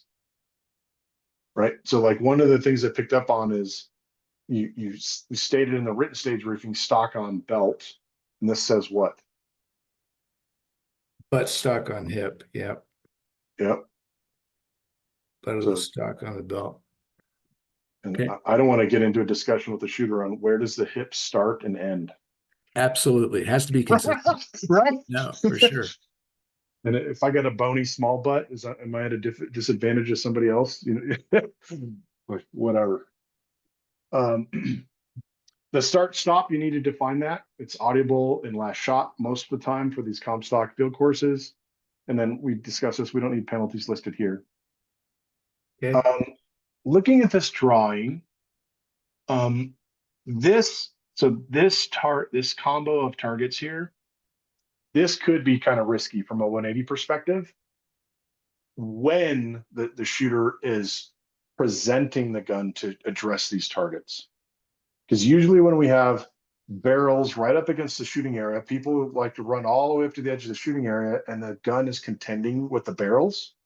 So this creates this poke situation where they try to poke around the barrels, right? And this, where this is located, they're poking around these barrels uprange, right? And this poke can happen both directions, either on the poke out towards the targets when they want to shoot them, and then when they're done shooting and they're trying to exit, go downrange, they pull the gun back and they break the 180, trying not to have their gun knock into these barrels. So from a safety perspective, I would move this whole set of stuff further to the side berm, right? That way, physically, they're not contending with this with their gun. Okay. It looks like from this drawing, from this position, we're shooting these steels in this paper for sure, like forced, because we shouldn't be able to see them from other spots. And then potentially these 2 guys, and maybe these steels from this corner. Correct. And then from this gap, we can basically see pretty much all this stuff here, plus these guys. I guess my concern here is like these would probably have to be a vertical stack of targets right up against this double barrel here. To avoid a shoot through? Well, yeah, into this steel. And realistically, like, unless we have like this kind of makes sense if we had a double stack here and there's this shooting position and this shooting position. But anytime we have barrels right next to the end of a wall, unless you're shooting from both sides of the wall like we're doing here, that's usually a failure of some sort in the angle of the wall, right? Like, let's say that there wasn't this shooting position here. We could eliminate these barrels and just move this end of the wall down a little bit, which would bring these targets more within the 180 and whatnot. You know, that's what I'm trying to mention here. Got it. So from this position, it looks like we could shoot these guys. Yes. Okay. And that's where we got to worry a little bit about maybe these guys shoot through. It's hard to tell, but the drawings kind of do that sometimes. But then we have all of this stuff is visible here as well. Correct. So like, and we have this repetitive shooting challenge situation here with these steels, right? I would, like, if this was me, I would take like at least 2 double barrels somewhere in this area to basically make it so you can only shoot one of these 2 steels from either of these positions. Does that make sense? Okay. Like if you had a double barrel like right here, which basically blocked this left steel from here, but you could see it from here, and from here it blocks the right steel. That makes the shooter have to retransition to this area to single target versus, you know, basically doing it from one spot or the other kind of situation. Like, this is a little too much rinse and repeat here. Okay. And if I could reach all like way down range of this double barrel and shoot these, that would eliminate this position altogether. Right. So maybe another double barrel here, which forces this right steel that can only be seen from here. That basically makes you have to use this position. And this is part of, you got lots of props out here. We got to make use of all the props. Sounds good. I hope to set this up sometime. Yeah. So that's what I had as far as feedback on this one. Any questions for me, Steve? No, thank you, Charlie. Appreciate it. Any questions for Steve on his stage? All right. All right. That's the final stage that we had to review. And we've gone through all the contents that's in the effective stage design strategies document. I hope this is helpful for you. As I stated, I'll be making a copy of this, put it up on YouTube, and then link it to the ECO USPSA website, where we'll also have this document as well as that video listed there. Looks like, Mike, you got your hand up? Yep. I've got a question about, it kind of segues back to when you were talking about Matthew's stage and you had that lane going down, and technically speaking, you could see the target on the right from further down. Yep. Is changing the angle of the target such that it would be visible. You could see this, you could see the posts, but you couldn't really see the target. Is that a legitimate adjustment to prevent that 180, or do you have to put a barrel up? Technically, you could, like let's say that we bladed this target so it was even with the back berm. That way, when you get past the 180, you can't see it. You could do that, but the problem results in all of the hits down this lane would translate to oval hits on the target, which for our nefarious competitors that like to beg for doubles, they'll be asking for doubles on all those oval hits. Okay. Thank you. Couple of questions if you have a minute. Yeah. So you brought up a good point about majority of our shooters are probably B. What are your thoughts as far as then how we tend to put targets on the 180, and also along that same line, stages that require uprange movement, kind of how that challenges the new shooters? So I think that contending with the 180 is a valid skill test, right? So we need to provide opportunities to, you know, force our competitors to make safety decisions, right? Like, not in a manner of like, hey, I put this extra target right past the 180, don't shoot it. That's not what I'm saying. Like, but we should still facilitate like safe movement within the stage that promotes keeping the gun down range. But I think that there almost always needs to be a little bit of an element of we need to be honoring the safe point of our gun at all times. And if we were to go down the path to like completely eliminate the potential for breaking the 180, then I think it would dumb down the stages to the point where they just wouldn't be as enjoyable, right? So I think that there's no getting around the need for each competitor to fully understand how to keep their gun pointed down range, no matter where they're at within a stage. That's absolutely a skill that everybody needs. And if they don't deploy that skill properly, they're effectively rewarded with a DQ, right? As far as like the retrograde, like uprange movement kind of stuff, same situation, right?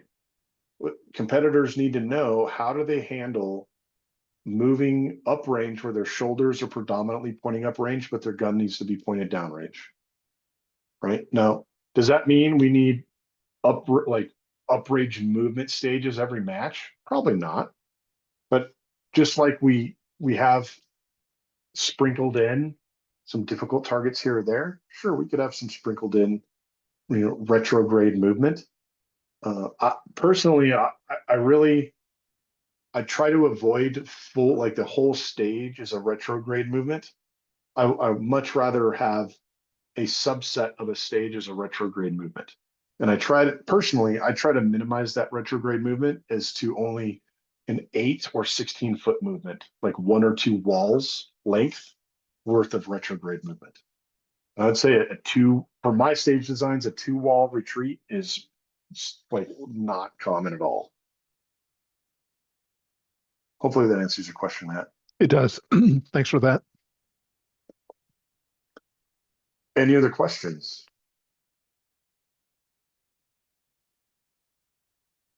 I have one. Yeah. So talk to me about, so I'm left-handed, and this actually kind of speaks to what you were previously talking about. And I know that as a general rule, I mean, I'm stereotyping a little bit, but left-handed shooters become better at navigating the stage because most stages are built to a right-handed persuasion or flow. And so do you or stage designers, do you consider that when you're actively building the stage? Because I know in my case, I tend to build stages to be more friendly to right-handed shooters, with the logic that left-handers just have to learn it a lot faster. Yeah, so that's a really good point. Like, I think that from a product style, like once again, stages are products. Like I've always tried to bias as much as I can within reason. I try to bias my stage design that affords the lefties and righties to pick a stage plan that works for them.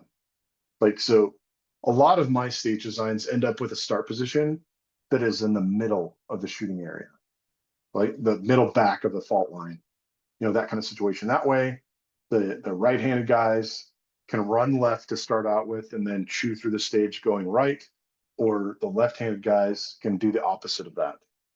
I also like to have like a T style of an upside down T style of shooting area where every shooter is forced to enter and exit a side of a stage and equally contend with the 180, regardless of which hand they're shooting with, right? And then they have everybody goes down range in the same kind of manner in a situation. And that's the type of product that I like to bias my stages towards, because I do know that sometimes there's a little too much bias towards right-handed shooters flow or navigation through a stage. And that can cause some consternation with the left-handed shooters.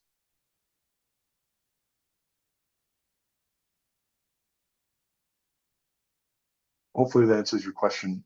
Yeah, no, that does. Sorry, I had to unmute it. I appreciate that. I've always just kind of been curious how other people look at the world, and maybe it's just because I am that left-handed shooter that I kind of pay attention a little bit more to it. And so that's a good answer. Thanks.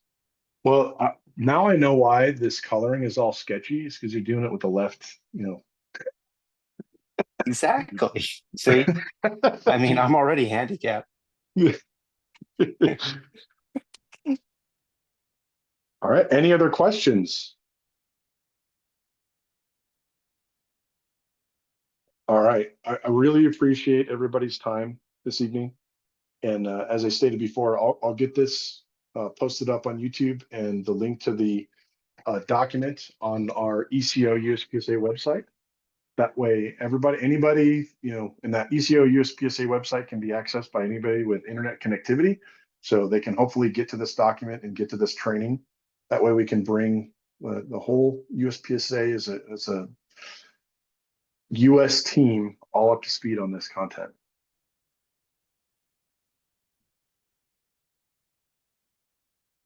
Hey, All right. Thanks. Thanks, Charlie. I appreciate it. Yeah. Thanks This has for been holding awesome, this, Charlie. Thank you very much. Thanks, Charlie. Charlie. Thank you. Very good.